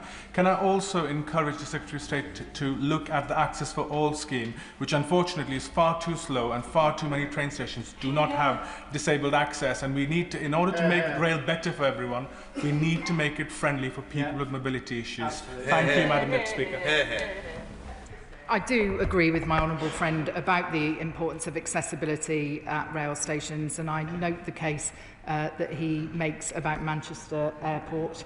I would also point out that in addition to the new line between Liverpool and Manchester that we've announced today going via the airport, there is over £100 million of funding going into Manchester Airport Station at the moment to lengthen the platform so we can have longer trains and more frequent services calling there. That's investment that's happening now. Before I call the next speaker, can I just ask that people keep the questions very short, because otherwise we will not be able to get everybody in. So please help each other out. Conor Naismith. Thank you, Madam Deputy Speaker. And can I begin by expressing sincere and enthusiastic thanks to the Secretary of State for the announcements today. I have been campaigning, and some would say badgering, ministers in my entire time in this place to address capacity challenges on the West Coast Main Line arising from the steaming pile of mess left to this government on HS2. So I welcome today's announcement that the government does intend to build a new rail line between Birmingham and Manchester. But following 14 years of mismanagement of projects like this, how can the Secretary of State assure me and my constituents that these projects will actually be delivered, and how will they be insulated against backwards, anti-growth, populist forces who we know would reverse these plans in a heartbeat? Well said. We're going to give confidence to the public that when it comes to rail infrastructure, we're spending taxpayers' money wisely. We will learn the mistakes of HS2 and make sure that we do the work properly to start off with, so we're not wasting taxpayers' money in the way that the previous government did with their oversight of HS2. Luke Charters. Thank you, Madam Deputy Speaker. By my reckoning, York is the biggest winner of this new rail revolution. The new Haxby-York North Station, the York Station Master Plan upgrade, the TPRU route upgrade, and also the fantastic NPR new connections. Which of these does my right honourable friend delivers the most for my constituents?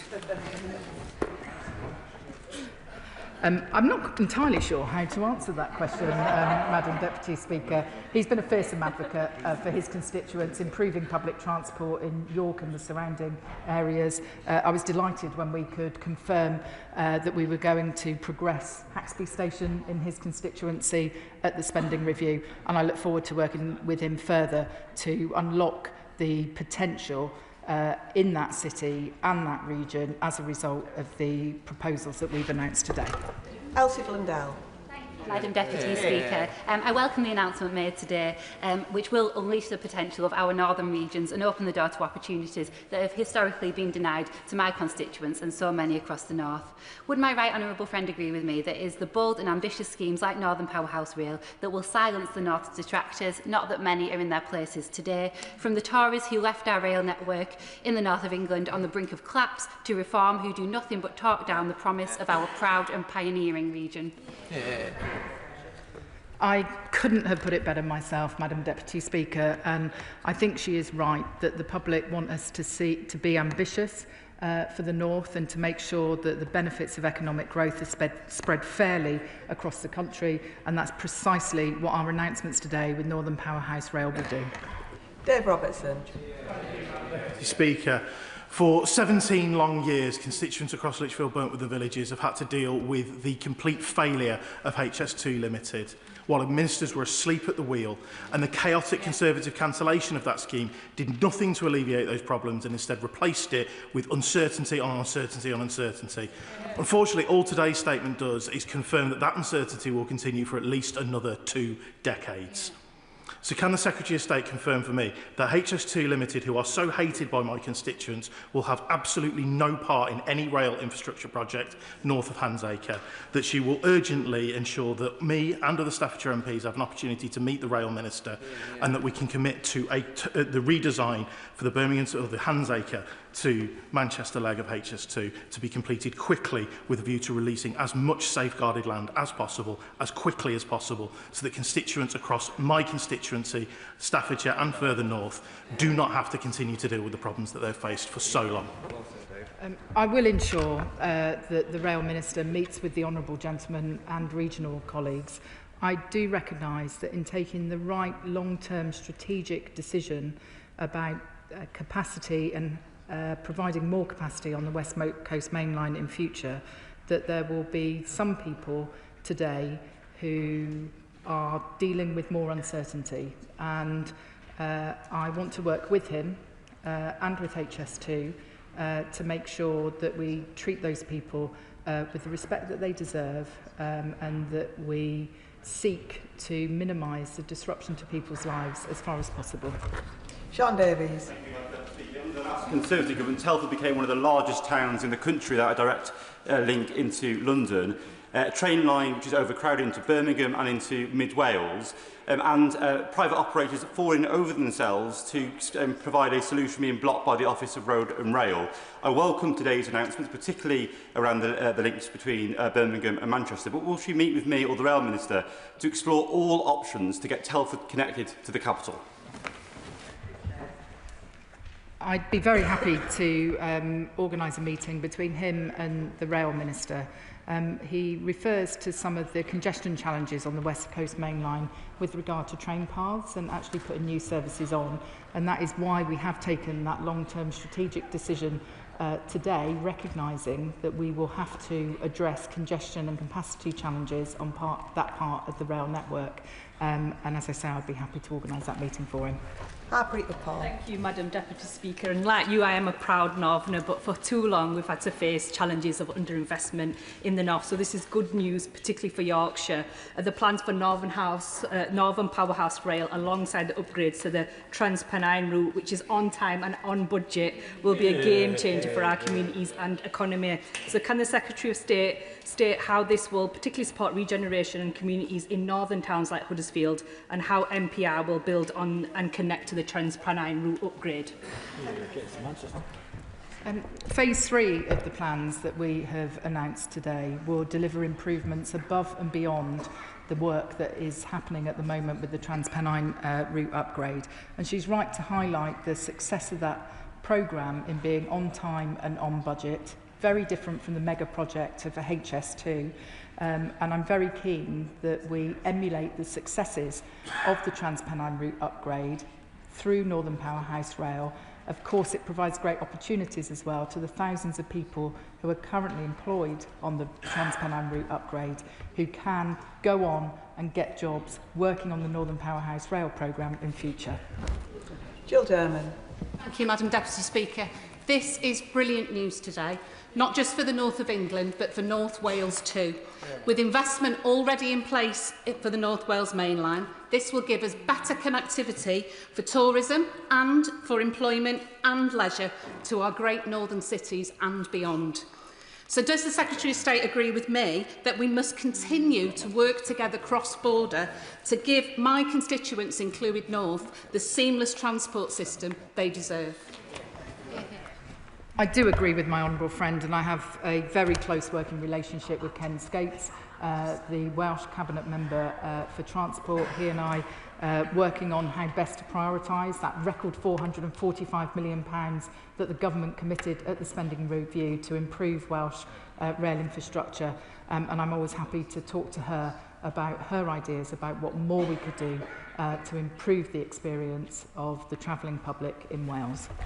Josh Fenton-Glynn. Thank you, Madam Deputy Speaker. As a Yorkshire MP, I couldn't be more proud that it's a Labour government who are delivering this change. Yeah. Can I urge the Secretary of State to look again at the Calder Valley line, which needs electrification, perhaps as part of phase 3 of this process, something which was promised by the party opposite in 2015 but then dropped after the election. So could we please look at that again? I'm grateful to the honourable gentleman for raising the Calder Valley line and the importance of further electrification of the network. If I may, and in the interest of time, I will ask the Rail Minister to write to him with further information on that, but I appreciate that it will be important for his constituents. Sarah Russell. Deputy Speaker. Northern Powerhouse Rail will be great for economic growth across the north, and that will very much benefit my constituency.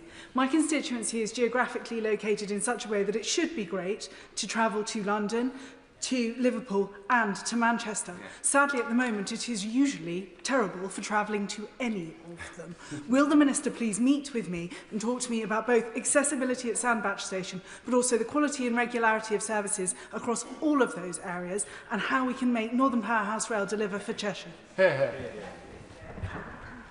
I'm grateful to my honourable friend for that contribution and appreciate how important it is to improve the quality of rail services to all the destinations that she mentioned. And some of the benefits of the plans that we're proposing today is that in parts of Yorkshire, for example, I appreciate that's a different part of the country, that you could see enhanced services to London.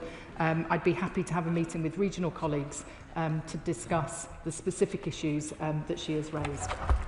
Leingham. Deputy Speaker.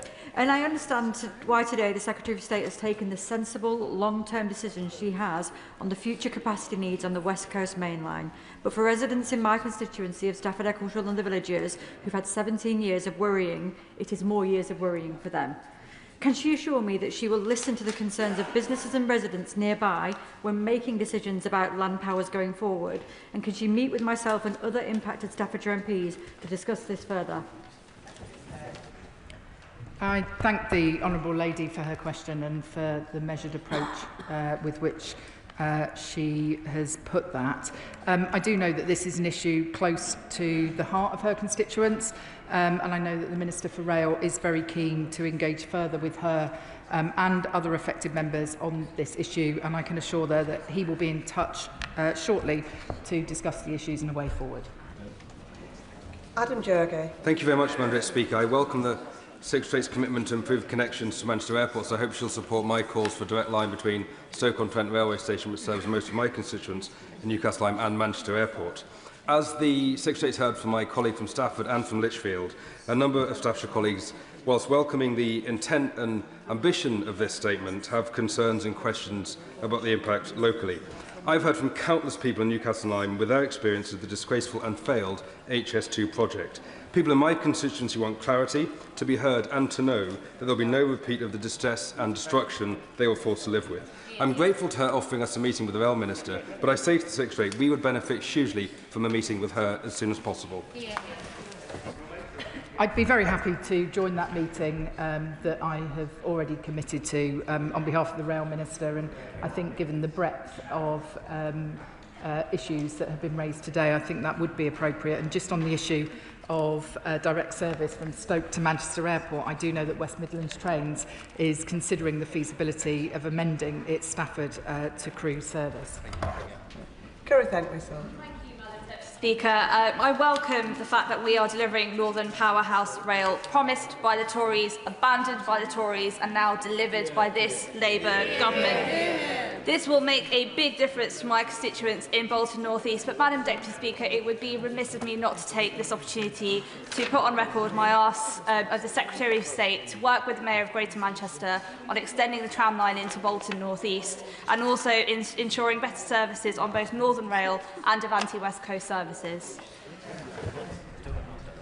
I do know that we need to improve the performance on both the Avanti West Coast routes and Northern routes. The Rail Minister and I are both seized of the importance of doing that, and I will also assure her that I'll continue to work with the Mayor of Greater Manchester to ensure that the intercity improvements that we've announced today are properly integrated with those local mass transit improvements that she is advocating.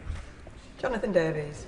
Much, Madam Deputy Speaker, and I very much welcome this generational investment, which will not just benefit rail in the north of England, but the whole country through economic growth and regeneration. And I particularly welcome the investment going to Sheffield. That's a city used by my constituents, not just as a destination, but as a connecting city elsewhere. And bearing Sheffield in mind, can I invite the Minister to not lose sight of the benefits of electrifying the Midland main line south of Sheffield, which remains unelectrified down to South Wigston. That is something that would drive significant growth for people in mid-Derbyshire and benefit the country as a whole. We did have to take some difficult decisions as part of the spending review this year on electrification, but we are continuing to keep the potential for full electrification of the Midland Main Line under review as part of our plans to decarbonise the railways. Dr. Alison Gardner. Madam Deputy Speaker, I welcome the Government's announcements today for Northern Powerhouse Rail. However, in Staffordshire and Stoke-on-Trent, we still sit in stasis, with legacy issues such as the HS2 compound at Yarnfield, which is costing millions. So may I ask the Secretary of State for clarity on plans for our railway services in Staffordshire and Stoke-on-Trent, and plans for HS2 legacy issues such as the Yarnfield compound? I'm grateful to my honourable friend for raising the issue of the Yarnfield compound. I'm not sure that her and I have actually spoken about this issue directly before. So if I might ask her to write to me with more detail, I'd be happy to come back to her and let her and her constituents know what more we can do to provide certainty in the way forward. Andrew Cooper. Thank you, Madam Deputy Speaker. Our region, from our big cities to our small towns, is ambitious for our future. We're hungry to play our part in our country's economic recovery, and we've been impatient for the government to see our potential after so many years of undelivered promises. And the announcement to invest in NPR today shows that this government will meet that ambition head-on. Madam Deputy Speaker, the previous government issued an instruction to the HS2 Phase 2B Hybrid Bill Committee to remove the mid-Cheshire sections of the route from the bill. Can my right honourable friend confirm that the government intends to retain this instruction, or if it intends to withdraw it? And will she, if they do intend to withdraw it, will she write to me with details of the status of any undertakings and assurances made by HS2 to my councils and constituents as part of the petitioning process that would not be delivered for more than a quarter of a century and by an organisation that may by then no longer exist? Thank you. I do understand the importance of these issues to him and his constituent. I have instructed officials today to resume work on the adapted hybrid bill. And if I may, given the detailed nature of his question, I would like to write back to him in response to ensure I get the information correct. Lola McAvoy. Thank you, Madam Deputy Speaker. On this side of the House, we're from the North, we fight for the North, and this Labour government will deliver the economic justice that we deserve in the North. As the Secretary of State, I'm sure will agree, Darlington, my constituency, is the home of the railways and has a proud industrial history of British rail manufacturing. Can she please outline how this investment and this plan will deliver for British rail manufacturing in my constituency and the rest of the North?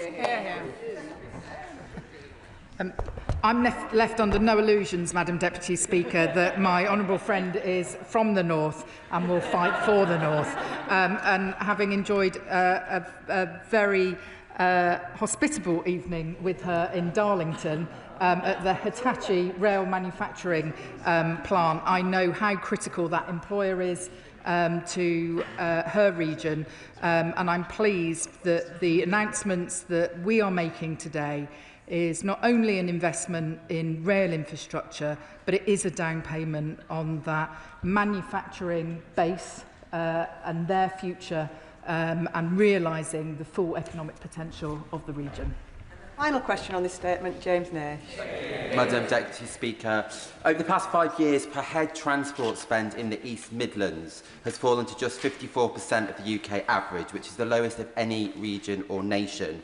And rail funding is even more unequal, £175 per head in 2023-24, which is barely 40% of the English average. And of course, HS2 won't be coming to my constituency of Rushcliffe after the Tories scrapped East Midlands leg in October 2023.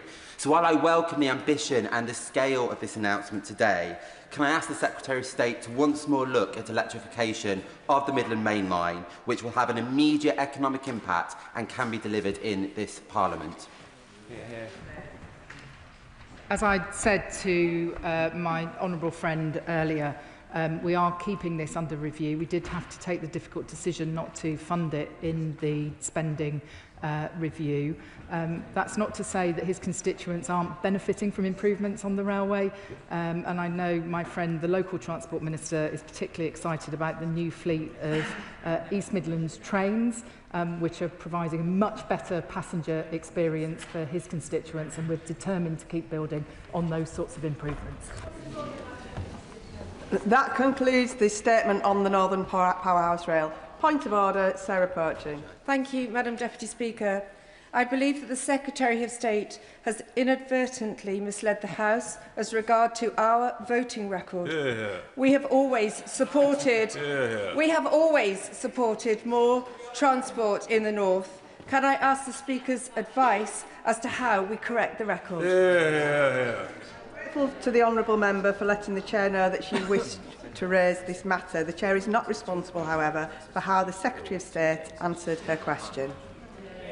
We now move on to the next statement, so I'll allow a few moments for the front benches to swap over.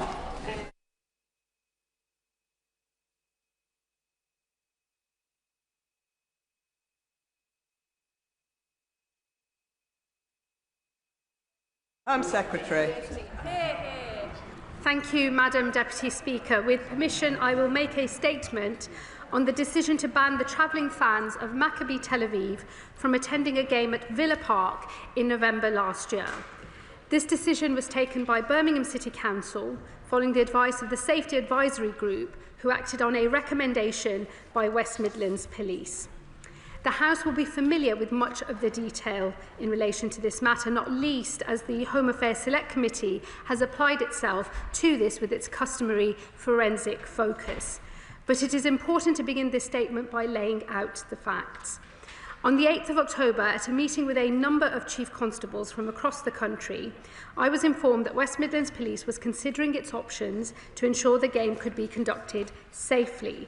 As the minutes of the meeting show, a ban on fans was one of the options under consideration.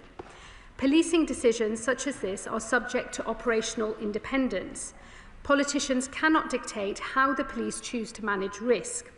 And so while my department sought information thereafter on what decision was to be taken, I did not seek to influence it.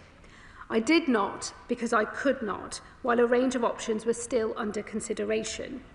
All options remained on the table until a decision was eventually taken by the Safety Advisory Group on the 16th of October. The decision to ban the travelling fans taken that day was clearly of considerable national and even international importance. Maccabi Tel Aviv fans who sought to travel to this country to enjoy a football match were told they could not because the game's safety could not be guaranteed. This came, lest we ever forget, just 2 weeks after the most horrific anti-Semitic terrorist attack this country has ever known.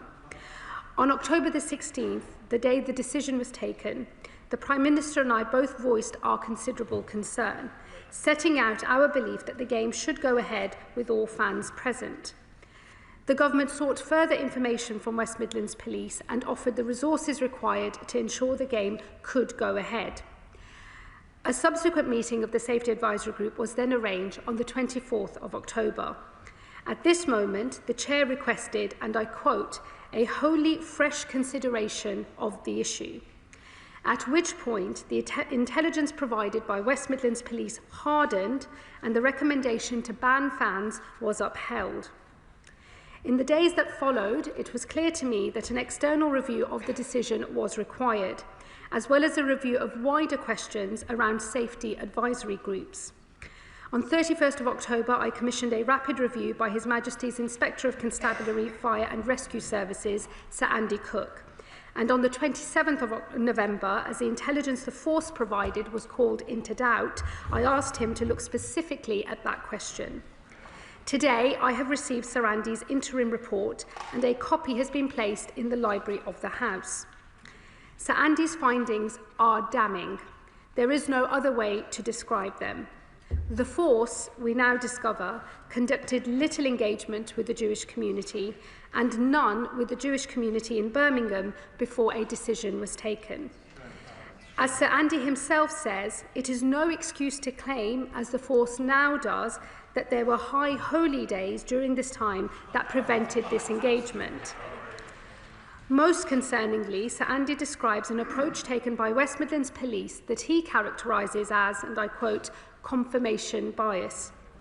This means that rather than follow the evidence, the force sought only the evidence to support their desired position, to ban the fans. This saw West Midlands Police speak to Dutch police following a game in which there had been fan violence, while failing to speak to other countries, Greece, Ukraine and Denmark, where Maccabi Tel Aviv had played more recently and more peacefully. The West Midlands Police engagement with the Dutch police is one of the most disquieting elements of Sir Andy's report. The summary, provided as evidence to the Safety Advisory Group ahead of their crucial meeting on the 24th of October, was inaccurate. Claims including the number of police officers deployed, links between fans and the Israeli Defence Forces, the targeting of Muslim communities, the mass tearing down of Palestinian flags, attacks on police officers and on taxi drivers were all either exaggerated or simply untrue. In his report, Sir Andy is clear that the validation of intelligence conducted by the force was a cause of significant concern. that record-keeping within the force was poor, and he was especially concerned about the handling of sensitive information that should never have been shared without redaction. Sir Andy also points to a series of public statements from West Midlands Police that we now know to have been misleading. He shows that the police overstated the threat posed by the Maccabi Tel Aviv fans, while understating the risk that was posed to the Israeli fans if they travelled to the area. Misleading communications also extend to the words of the Chief Constable himself at his appearance in front of the Home Affairs Select Committee, when he claimed that AI tools were not used to prepare intelligence reports, a claim since refuted by one of his own officers who blames incorrect evidence on, and I quote, an AI hallucination. I know better than most that West Midlands police officers do their duty bravely day in and day out. Sir Andy's report does not argue that the entire force is failing. But what is clear from this report is that on an issue of huge significance to the Jewish community in this country and to us all, we have witnessed a failure of leadership that has harmed the reputation and eroded public confidence in West Midlands Police and policing more broadly. Faced by a game of such importance, the Chief Constable of the force, Craig Guilford, should have ensured more professional and thorough work was done. As Sir Andy himself says, the shortcomings detailed in his report are, and I quote, symptomatic of a force not applying this necessary strategic oversight and not paying enough attention to important matters of detail, including at the most senior levels. The ultimate responsibility for the force's failure to discharge its duties on a matter of such national importance rests with the Chief Constable. And it is for that reason that I must declare today that the Chief Constable of West Midlands Police no longer has my confidence. It has been, as I understand it, over 20 years since a Home Secretary last made such a statement. But on the evidence provided by Sir Andy Cook, the Chief Inspector of Policing, that is now the case. Until 2011, the Home Secretary had the authority to dismiss a Chief Constable, a power that was removed by the last Conservative government. Today, it is only police and crime commissioners who hold this power, and so the Chief Constable's future rests with the local police and crime commissioner and not with me. But I am sure that Simon Foster will now follow all due process as he considers that question for himself. I do, however, believe this illustrates that Home Secretaries should, in future, have this power restored to them. When a Chief Constable is responsible for a damaging failure of leadership, the public rightly expect the Home Secretary to act, and I intend to restore their ability to do so. I can announce today that this government will soon reintroduce the Home Secretary's power to dismiss Chief Constables in light of significant or persistent failings, and that this will be part of the government's upcoming white paper on wider police reform, with legislation to follow. I do not expect this power to be used often, but I think it must be available at those rare moments when it is warranted. Madam Deputy Speaker, Sir Andy Cook's report is devastating. It catalogues failures that did not just affect the travelling fans, they let down our entire Jewish community in the West Midlands and across the country. I speak today not just as Home Secretary, but also as a Member of Parliament for a Birmingham constituency. In his report, Sir Andy says he believes the police acted in an attempt to avoid long-term damage to local community relations. If that is the case, what a grossly misguided effort it was. Peaceful, harmonious communities rely on a police service that, above all else, pursues the truth. In a world in which misinformation flows freely and dangerously, the police, in this case, added further misinformation into our public debate, when they could and should have provided the truth that could have allayed fears. In doing so, West Midlands Police did not support community relations. Instead, they inadvertently made things worse. This must serve as a lesson to police forces across the country, a reminder that they are called to their profession to serve truth and the law, to police our streets without fear or favour, and that community trust and cohesion depends upon them doing that above all else. And with that, Madam Deputy Speaker, I commend this statement to the House. Shadow Home Secretary. Thank you, Madam Deputy Speaker. This is a shameful episode. West Midlands Police had evidence that Islamist extremists based in Birmingham planned to attack Maccabi Tel Aviv fans. Let's call that what it is. It is vicious anti-Semitism. And we cannot allow violent Islamists to impose their will on our country. Yet that is exactly what West Midlands Police, through weakness and through fear, allowed to happen. They should instead have confronted the Islamist extremists. In fact, they should have investigated the extremists for inciting racial hatred, as Jonathan Hall KC said only yesterday. But instead, they capitulated to the Islamist mob by banning the Maccabi fans. But it gets worse. The West Midlands Police then tried to hide what they had done. They fabricated a claim that it was the Maccabi fans who were the dangerous ones. They claimed a previous game in Amsterdam had led to violence by the Maccabi fans. This claim was a pack of lies from start to finish. The Mayor of Amsterdam and Dutch police have now confirmed the West Midlands Police simply made the whole thing up. The Chief Constable must be fired. The Home Secretary claimed a moment ago that she now has no powers to dismiss the Chief Constable. But she failed to mention to the House Section 40 of the Police Act 1996, which remains in force today. Under that, she as Home Secretary has the power to direct the Police and Crime Commissioner to do things, including dismissing the Chief Constable where, and I quote from Section 60 subsection 1, any part of the force is failing to act in an effective manner. That test is quite clearly met. Part of the force, the Chief Constable, is indeed failing to act in an effective manner by the Home Secretary's own analysis. If she's unfamiliar with this piece of legislation, I've got a copy of it here.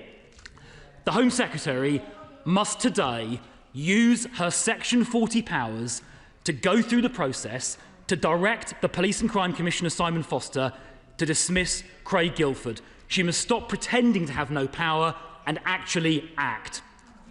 And now we come to the role of the Home Secretary herself in this scandal.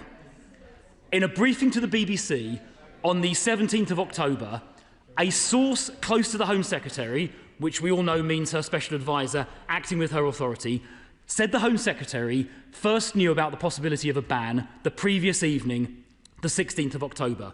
We now know that is untrue. From evidence given to the Home Affairs Select Committee last week and by the Home Secretary's own admission just now, we now know Chief Constable Guildford personally briefed the Home Secretary on the 8th of October that it was likely away fans would be banned, and that was the police's recommendation. So will the Home Secretary now apologise for allowing her advisor to give the BBC untrue information on the 17th of October? And the Home Secretary herself must now answer this. She knew on October the 8th that it was likely away fans would be banned over a week before the final decision was taken on October the 16th. Yet it appears in those critical 8 days she did nothing to investigate further or to try and stop it from happening. The Chief Constable, in his evidence to the Home Affairs Committee last week, said that when he briefed the Home Secretary on October the 8th about the likelihood of the ban, she merely noted, that was his word, she merely noted what he had said, not asking further questions or showing curiosity in what she was being told. She did not convene personally any meetings attended by her in the following 8 days or take any personal steps to clarify the situation. She expressed concerns and took action only after the decision became public on October the 16th, by when it was too late. She was asleep at the wheel at the critical time.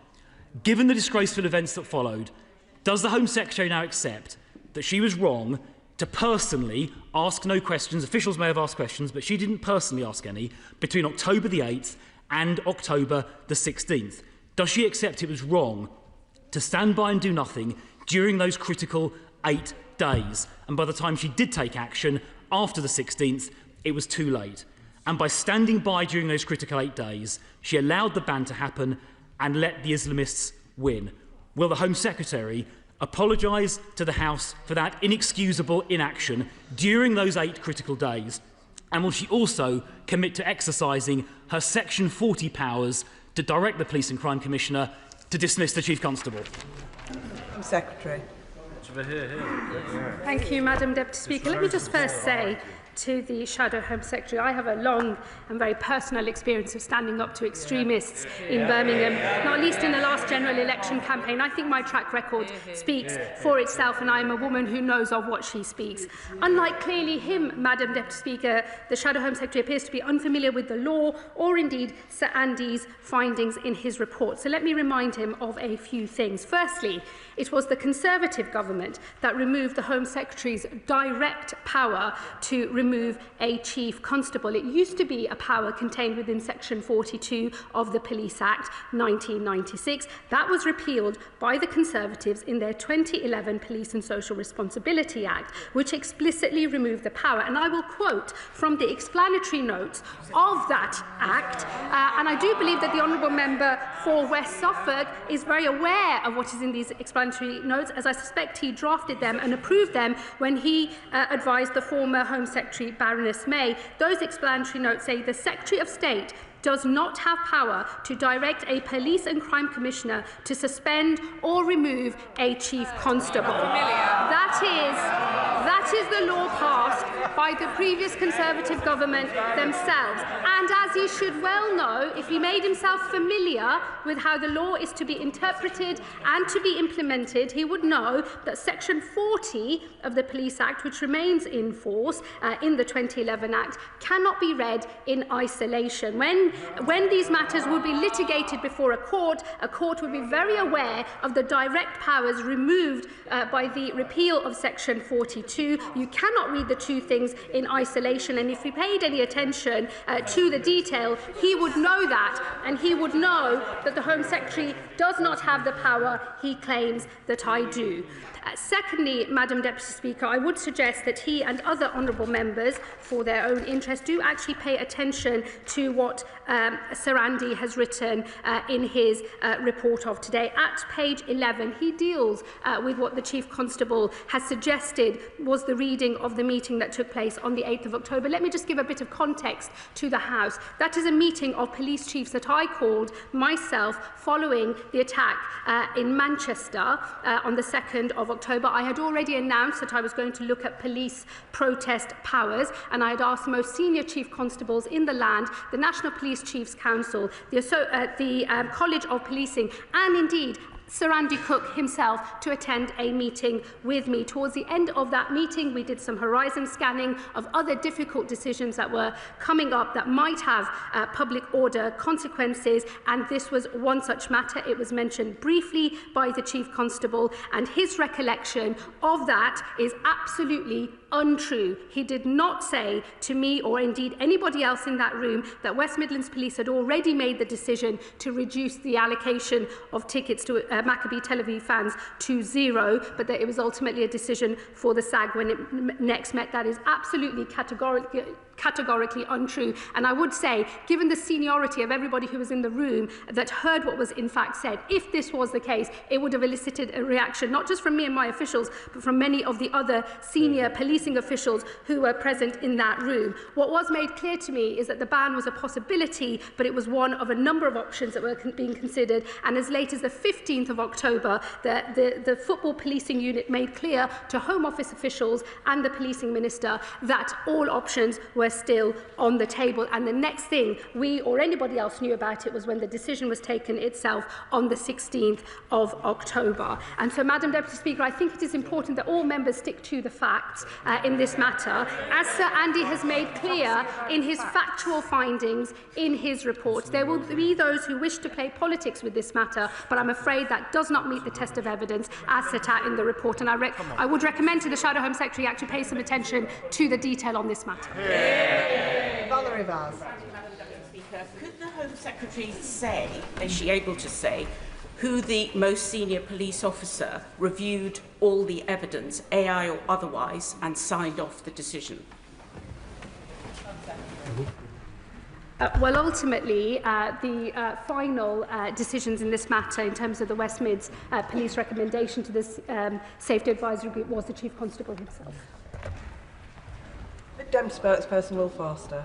Thank you, Madam Deputy Speaker. The recommendation by West Midlands Police to ban Maccabi Tel Aviv fans was clearly an incredibly serious mistake. That has been shown and evidenced by Sir Andy Cook's damning report.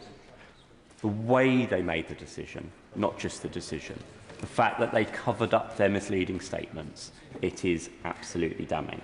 These latest examples, after multiple denials that artificial intelligence was not used into coming to their decision, beggars belief and risks seriously undermining public trust in the police force, not only in West Midlands, but in the whole country.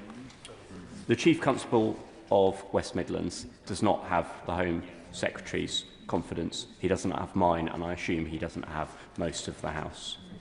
He needs to consider his position and go now.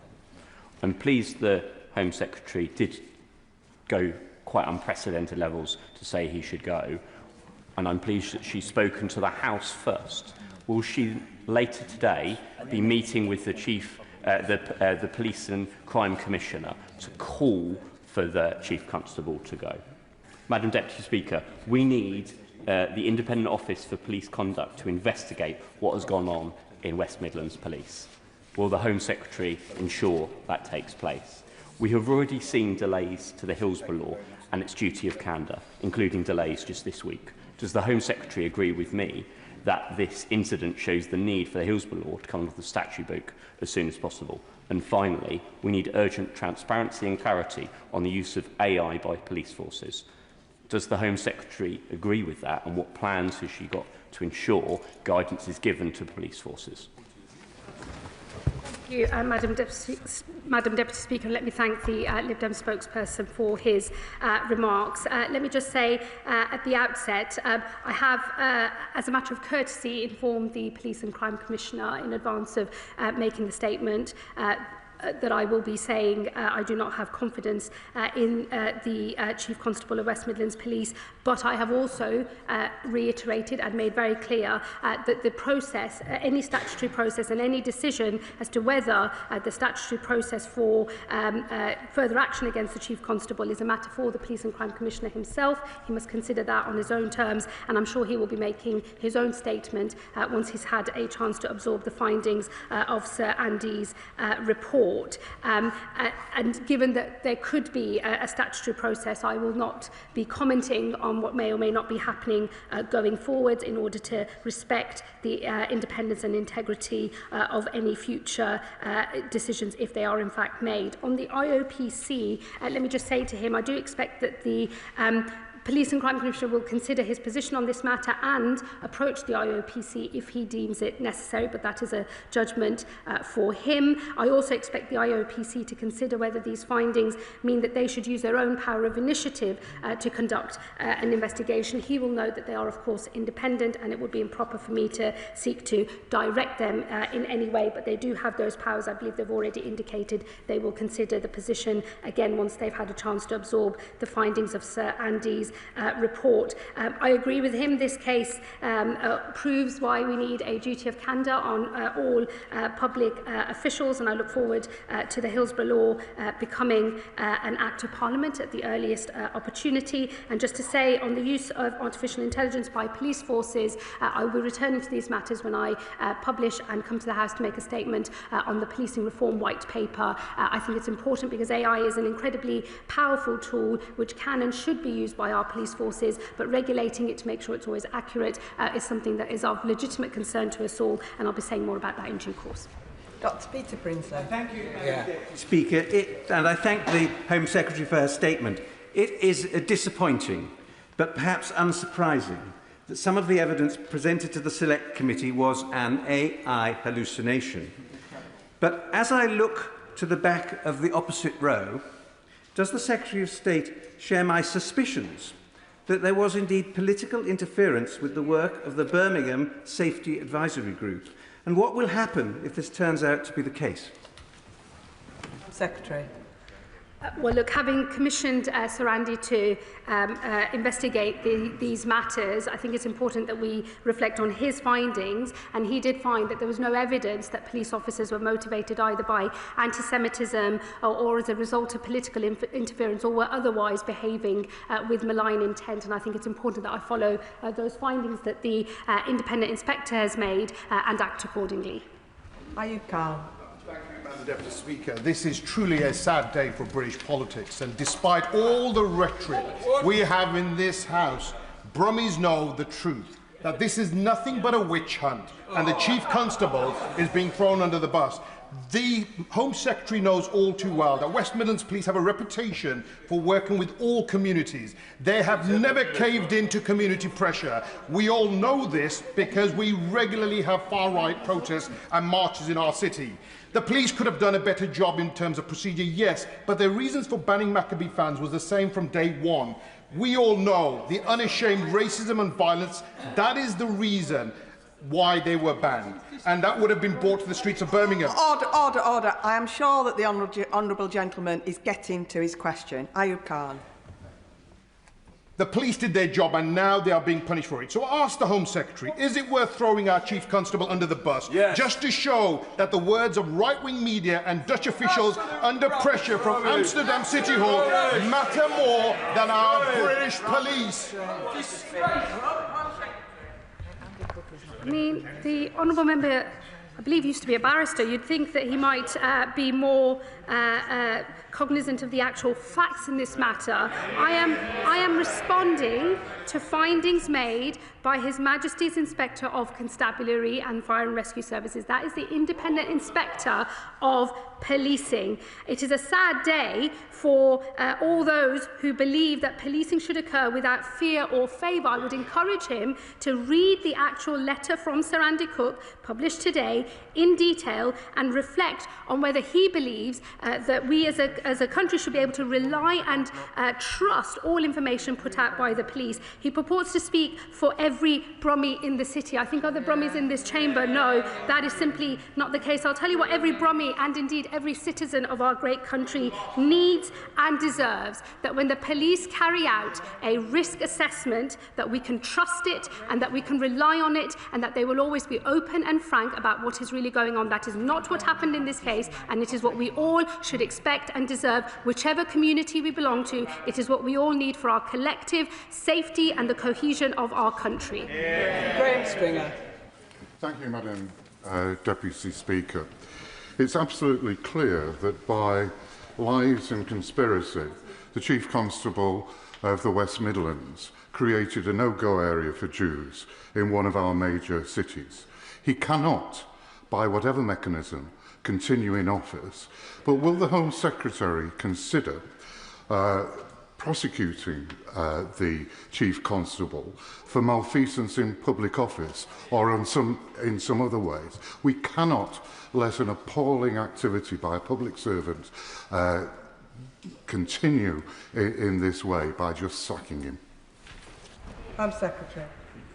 Well, my honourable friend will know it's not for me to make decisions on prosecutions, and the IOPC, I'm sure, will look and consider all of the findings made by Sir Andy Cook, and they will act, I'm sure, on that once they've had a chance to make that assessment. They are, of course, independent, and it would be inappropriate for me from this dispatch box to say any further about what either the IOPC might do or what indeed any other prosecutorial authorities do, but that is not that is not a power that the Home Secretary has. Sir Andrew Mitchell. Can I thank the Home Secretary, who, like me, is a local Member of Parliament, for her well-judged statement. But isn't one of the villains of this piece the Police and Crime Commissioner himself? When in government in 2010 we set up the PCCs, the aim was that they should represent our constituents to the police. Sadly, the reality has been the reverse, and nowhere more so than in the West Midlands, which is why I strongly support the government's decision to abolish the PCCs. Can we please ensure that this is not yet another policy announcement upon which the government U-turn? Home Secretary. Well, I can assure him that we will be pursuing the policy that I have set out, which is to abolish the post of Police and Crime Commissioner, and I will be returning to this House with a white paper, and we'll be making an oral statement in the not-too-distant future, setting out what we consider to be the best mechanism for oversight of policing at a local level, and a reset of where some of those powers sit, and another reconsideration of the Home Secretary's powers. So I'm sure we'll be discussing these matters in detail in the weeks to come. And may I just say, I think Sir Andy actually makes some of his own remarks in relation to the Police and Crime Commissioner, but I think it is known he was not briefed in the way that we might have expected on these matters. I'm sure he'll be setting out exactly what he knew and when he responds to Sir Andy's report. Paulette Hamilton. Thank you, Madam Deputy Speaker. I welcome this statement and clarity. The findings are damning.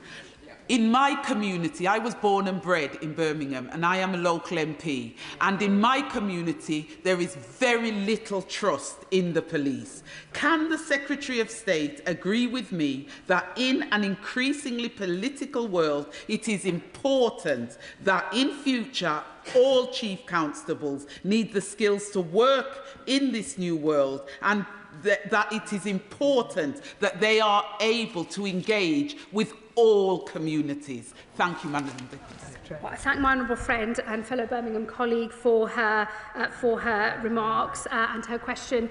And let me just say that is exactly why I have made the statement that I have today, because I do believe all of us in this country need to be able to trust the police when they come forward and they say they have risk assessed an upcoming event and they've come to a professional judgment as to whether an event can take place safely or not. We all need to be able to trust that they have gone about making that risk assessment in a way that is robust, consistent, in line with the law, and frankly just plain old truthful. That is not what's happened in this case. It's why I think it's been debilitating to public confidence in policing in our great city, across our region, but also across the country as well. And it's why I've set out what I've said about losing confidence in the Chief Constable, and it's why I do believe some powers for oversight of policing do need to return to the Home Secretary directly. Sir Gavin Williamson. Thank you, Madam Deputy Speaker. And I think the Home Secretary is right to talk about the need for the information to be out there and to be openness. And in light of that, can the Home Secretary clarify as to whether any government officials talk to Maccabi Tel Aviv as a club or through either of the embassies to discuss the decision by the club to say that away fans would not travel even if the ban were lifted? Home Secretary. I think all of the conversations that have happened were set out by one of my officials and the Policing Minister when they gave evidence to the Home Affairs Select Committee. There aren't any other discussions that I'm aware of, certainly not from the Home Office. I can write to him in case there were discussions in other government departments that might also have had an interest. Tahir Ali. Thank you, Madam Deputy Speaker. I think it was right and proper to have an independent report commissioned, and the findings of which no one can really challenge because it was done independently. What we need to be cognizant of is that it is not just that the Chief Constable needs to be made the scapegoat in all of this. The Safety Advisory Group had a huge part to play in this, and there was members of that were biased, that were in there with an agenda. Some of them, I'm ashamed to say, belong to my party. Will the Home Secretary agree with me that tough action needs to be taken against the individuals that set out to influence the decision on personal basis rather than as an independent member of that Safety Advisory Group? I thank my honourable friend for his remarks and his question. Let me just say to him, Sir Andy Cook will be returning to the wider questions as to how safety advisory groups function, who is on them, the role that they play and the way in which they should carry out their duties. So we will return to that part of his remarks, I'm sure, in a later session in this House when the rest of Sir Andy's report is completed and he makes his final findings on safety advisory groups. But I share with him a concern that is incumbent on us to make sure that the arrangements we have in place are capable of delivering a dispassionate, fact-based finding as to what risk an event poses, and that other political agendas are not brought into play when what we're talking about is the proper functioning of the cultural life of our country. Bradley Thomas. Thank you, Madam Deputy Speaker. This has been a really dark moment for policing in the West Midlands, and I thank the Home Secretary for her statement. I thank her for putting on the record her belief that the Chief Constable of the force should go. For avoidance of doubt, I agree with her. This has always been about the police being able to fulfil their role objectively, without fear or favour. Repeatedly, the Jewish community are made to feel that they are the ones who are the problem. That cannot go on. Yes. We've seen in this instance the police have surrendered to the pressure placed on them by an Islamic community that sought to create a no-go zone for Jews within the West Midlands. This is not acceptable. So will the Home Secretary update the House on what the government is doing to flush out anti-Semitism across public institutions and across society at large? And if she hasn't got time to expand on that today, would she come back to the House and give a statement as soon as possible? Home Secretary. Well, I thank the honourable member for his question. Look, anti-Semitism is a terrible stain upon our country, and it's incumbent on all of us to work together to stamp it out wherever it occurs. Sir Andy's findings, of course, do not suggest that anybody at the police force level acted because they were motivated by anti-Semitism or with malign intent, but it is undoubtedly the case that some individuals who were making representations to the police may well have been motivated by anti-Semitism. I also know others made good faith representations or wanted to make good faith representations to the police just about the fear of public disorder on the night, but some of those individuals will have been motivated by anti-Semitism, and that's why it's so important that when the police are carrying out their duties, they follow the facts, and that when they make their risk assessments, they do so on the basis of facts and their professional judgment as to whether something can go safely ahead or not. And we all need to be able to trust the police when they assert what their risk assessment has told them. That has not happened here.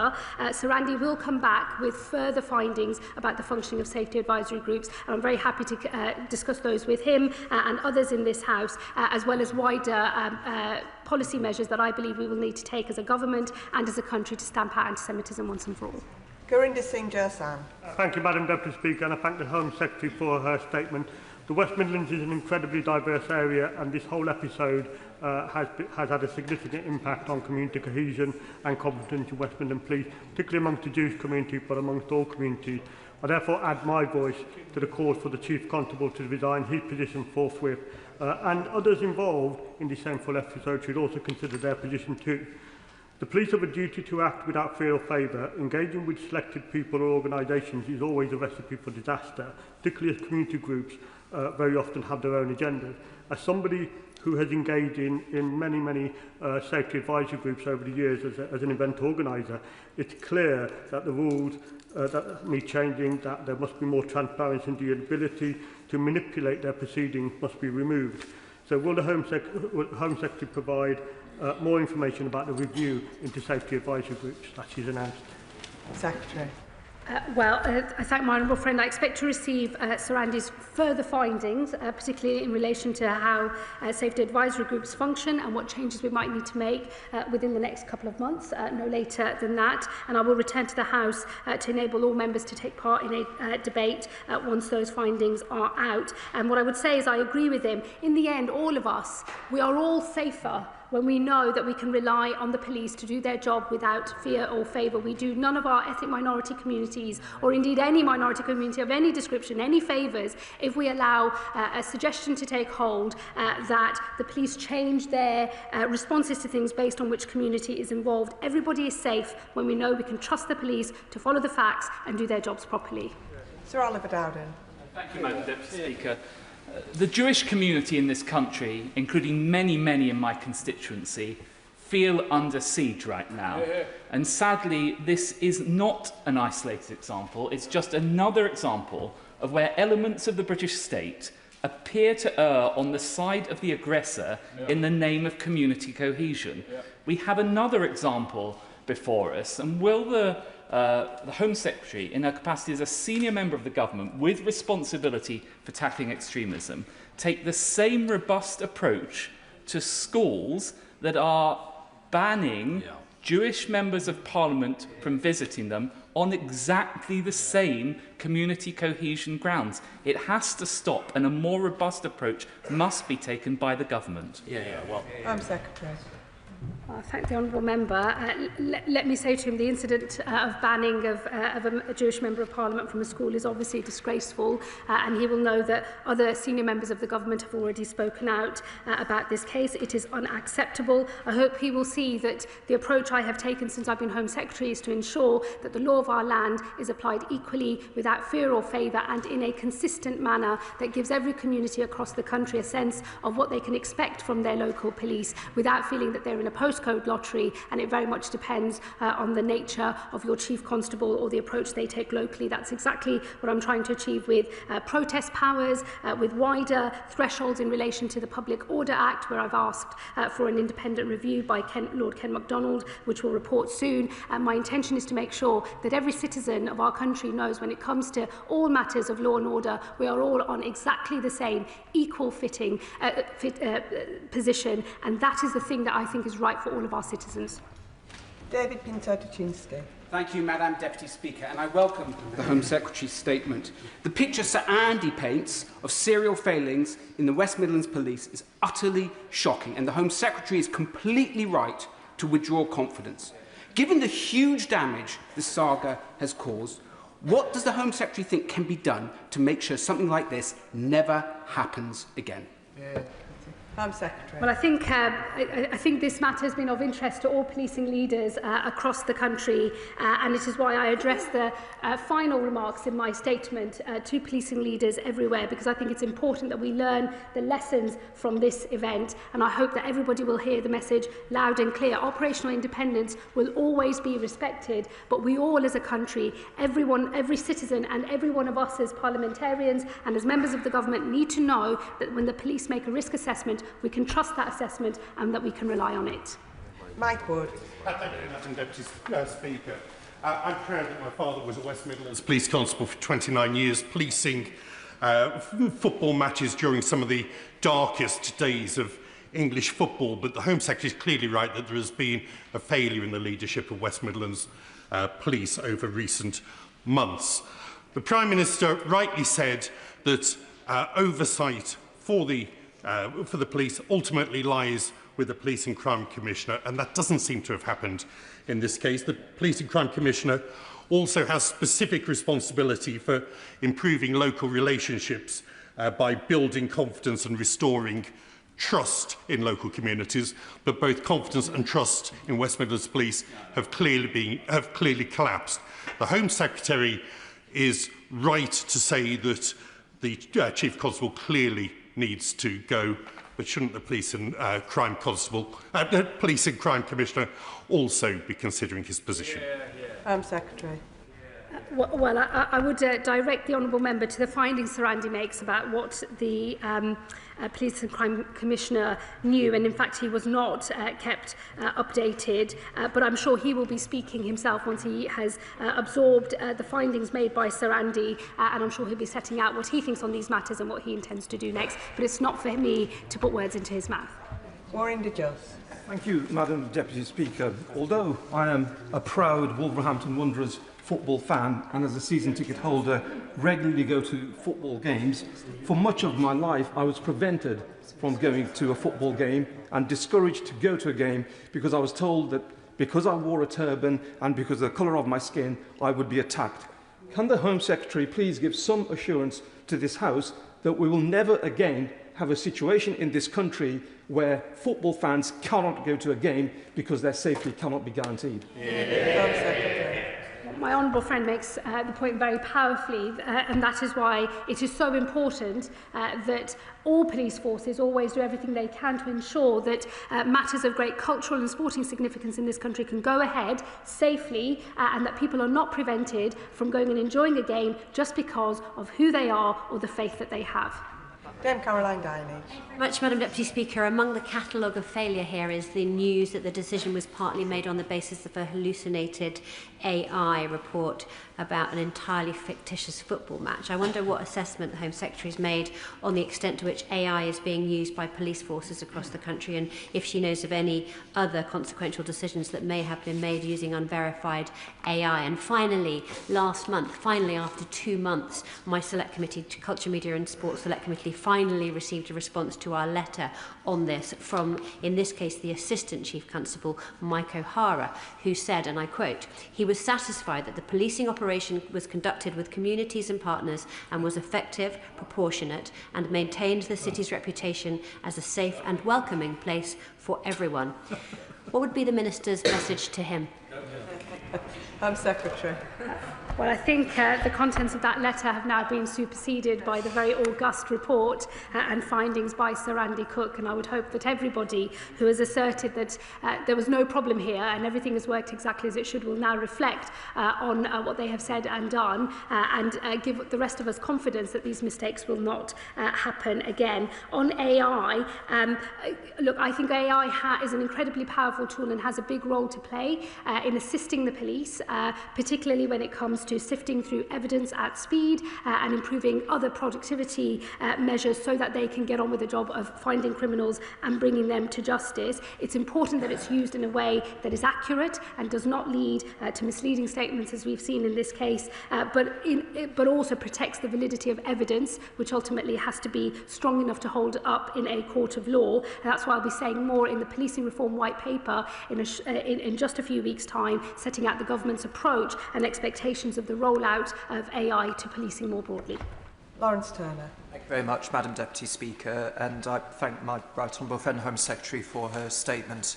As a Birmingham MP, I've set out on a number of occasions in this chamber my serious concerns about both the decision and the way that it was made, and it is clear that the Chief Constable's position is untenable. I pay tribute to the many police officers who are working hard to make Birmingham safer for all its communities. But this decision will not have arisen in a vacuum. Put simply, if there was a sufficient and professional culture followed at every level and by every individual in West Midlands Police, then this decision would never have been made. So does she agree that there must be sufficient assurance now that other decisions, including those that may not have the same national profile but are important to my constituents, have not been tainted by a similar failure of process?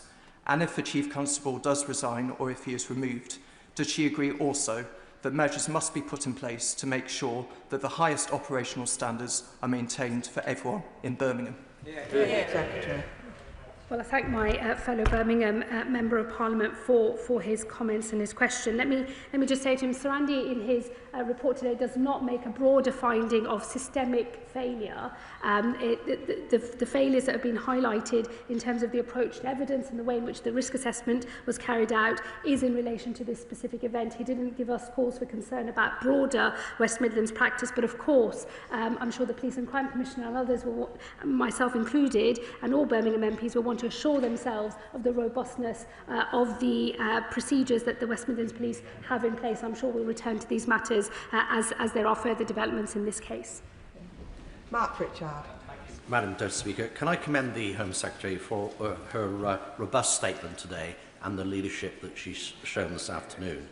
On the issue of community relations, could she assure me and other members that lessons will be learned out of this report, and other chief officers of other forces will look upon this as a reminder that they should be acting on behalf of the whole community that they seek to serve as chief officers?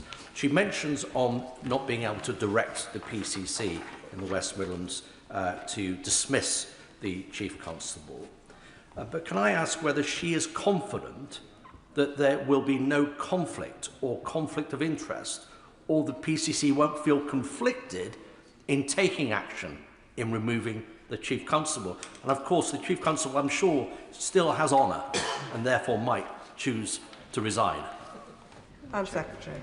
I thank the honourable gentleman. Look, he's right on community relations. Let me just reflect that I think there are many people acting in bad faith and with malign intent across our country who want to set Britain's Muslims against Britain's Jews. And I think that it's incumbent on all of us to make sure that we don't allow those efforts to succeed. And in relation to the police and the approach to community relations, it's why I'm so clear that we must, all of us, whoever we are and wherever in the country we are, we must be able to rely on the police when they they tell us they've come to a risk assessment and that the foundation of their risk assessment is robust and secure. If we can't trust the police on that, then I think we've lost much more than just good and effective policing, and he is right on that. And let me say to him on the position of the Police and Crime Commissioner, he will know I will not want to comment from this dispatch box on what the Police and Crime Commissioner might wish to do. That is a matter entirely for him. He will make that choice independently. I'm sure he will have to ask questions on that. There is no conflict of interest.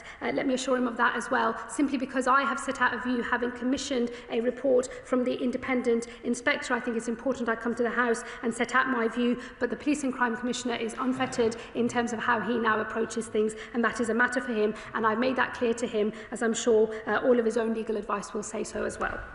Antonia Vance. Thank you very much, Madam Deputy Speaker, and I wanted to thank my right honourable friend, the Home Secretary, for her words, particularly about the dedicated frontline police officers of West Midlands Police who serve my community and hers. It is clearly time for the Chief Constable to go. It is right that we expect a high standard of community engagement across all of our communities from all of our senior public servants, and this has clearly not been met in this case, as we've explored thoroughly in this statement.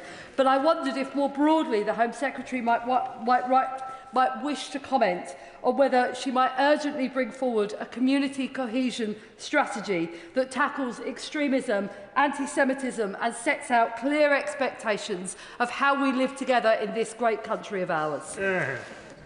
Secretary. Thank my honourable friend. Let me assure her all matters of community cohesion are under intense discussion across government. My right honourable friend, the Secretary of State for Communities and Local Government, has already set up a task force to deal with anti-Semitism. I'm sure the Prime Minister and myself will have more to say in the weeks to come as to how we take a fresh approach. But it is a wider government question because, of course, the Home Office interest is on countering extremism, as it rightly should be. But, of course, the broader interest we all have on community cohesion sits across the rest of government as well, but I can assure it is a cross-government effort. Richard Tice. Thank you, Madam Deputy Speaker. The Home Secretary quite rightly has lost confidence in the West Midlands Chief Constable, who kowtowed to thugs, abandoned the Jewish community and blamed Jewish fans. Now the question is to the Home Secretary, if the Police and Crime Commissioner fails to fire this Chief Constable, will she still have confidence in that Commissioner? And secondly, will she make the new legislation retrospective in order to ensure that action is delivered? Home Secretary. Well, the Honourable Gentleman will know that retrospectivity is not something we generally do in our legal system, and to take such a step would be a very new innovation here, but he should wait for the full proposals that I will publish in the policing reform white paper. And look, let me say to him that the next decision, if a further decision is made, is for the Police and Crime Commissioner. It would be completely wrong for me to try to influence that or comment on that or get ahead of that from this dispatch box here today. The Police and Crime Commissioner has the powers under the 2011 Act, as we discussed earlier in this session. It will be for him to reflect on whether he wishes to use his powers. Johnny Reid. Thank you, Madam Deputy Speaker. This sorry saga with the West Midlands Police, I'm afraid, reveals a very serious story about public life in Britain, because it's become clear that employees within our public institutions do not recognise, do not understand, or possibly do not care about anti-Semitism in the police, in our local government, in our universities, political parties and elsewhere. And they're all too willing to accept their claims, the claims of anti-Semites, that their real objection is to the Israeli government at face value. They are unwitting agents of an agenda from the far left, the far right and Islamists. Anti-Semitism is rampant and unrelenting. Will the Home Secretary recognise the urgency of action and consider bringing forward a cross-departmental extremism strategy to address ideological anti-Semitism and other forms of extremism? Well, I thank my honourable friend and her point about the stain of anti-Semitism in our country and the breadth and depth of how anti-Semitism is presenting itself in our country. Her points are well made and they are problems that I am well aware of and working hard to try to resolve. There is a cross-government effort underway. We'll have more to say in due course. But let me assure her that from the perspective I take as Home Secretary, it is to make sure that our legal system and our law and order, the overall system of policing in our country is robust enough to be able to withstand attempts to frustrate or to improperly influence that system. It's important to remember Sir Andy Cook did not find that anti-Semitism was a motivating factor for the police officers who made these decisions in this case, nor were they subject to improper political interference or acting with malign intent. But I do accept the broader point that she has raised, and I just reassure her that that is something that we are working very carefully on. Sir Alec Shelbrooke. Thank you, Madam Deputy Speaker. And building on the comments from my right honourable friend for Hertsmere, my Jewish community have felt under siege for a decade now. And one thing that is worth paying tribute to is that the previous leader of the opposition, the now Prime Minister, drove out of their party the people who had given anti-Semitism a safe space. But let's not be under an illusion, Madam Deputy Speaker. There are many people who feel they still have that safe space for anti-Semitism. And whether it be in our universities, where huge numbers of students believe that they can, without impunity, hassle Jewish students, whether it be in our hospitals, as outlined in the Lord Mayor and Dame Penny Mordaunt report, which I know the Secretary of State is trying to address, that anti-Semitism is blatant and allowed to get away with. But we must call it at all levels. And I will call out right now, Madam Deputy Speaker, that the Deputy Leader of the Green Party, who I am ashamed to say is a Leeds City Councillor, drove out into hiding the Jewish priest of the University of Leeds, and he is still in hiding. Shame. And they must be called out. So may I ask the Home Secretary that she uses every effort of her office across government to make sure that where anti-Semitism is still given a safe space, where it is still not being addressed, that they call out the leaders of those institutions and look at what action may be taken. This is another watershed moment, as odd as that sounds, but this time something really has to be done. Home Secretary. Well, let me reassure the honourable gentleman the government is taking action across a range of different departments in the education sector, in health, and also myself as Home Secretary to do everything we can to drive out anti-Semitism in every way that it presents itself, and particularly cognisant of the impact on our institutions and how some of our democratic underpinnings for how our society works can be overcome and frustrated and thwarted by anti-Semites seeking to undermine the very basis on which we run our country. Let me assure him every effort is being made, and I would just also reflect that, you know, as someone who has suffered racism and discrimination because of my own faith and my own race background, I think I can speak for most ethnic minority people in the view that we generally take of these matters, which is that none of us are safe until all of us are safe. There has to be solidarity across our country for every one of our communities. It is the collective whole that makes this country great. Joe White. Thank you, Madam Deputy Speaker. As a member of the Home Affairs Select Committee, I've been following this very closely. Safety advisory groups from Birmingham and Leicester last autumn banned or scaled down Diwali events. Does the Home Secretary agree with me that councillors should be removed from SAGs?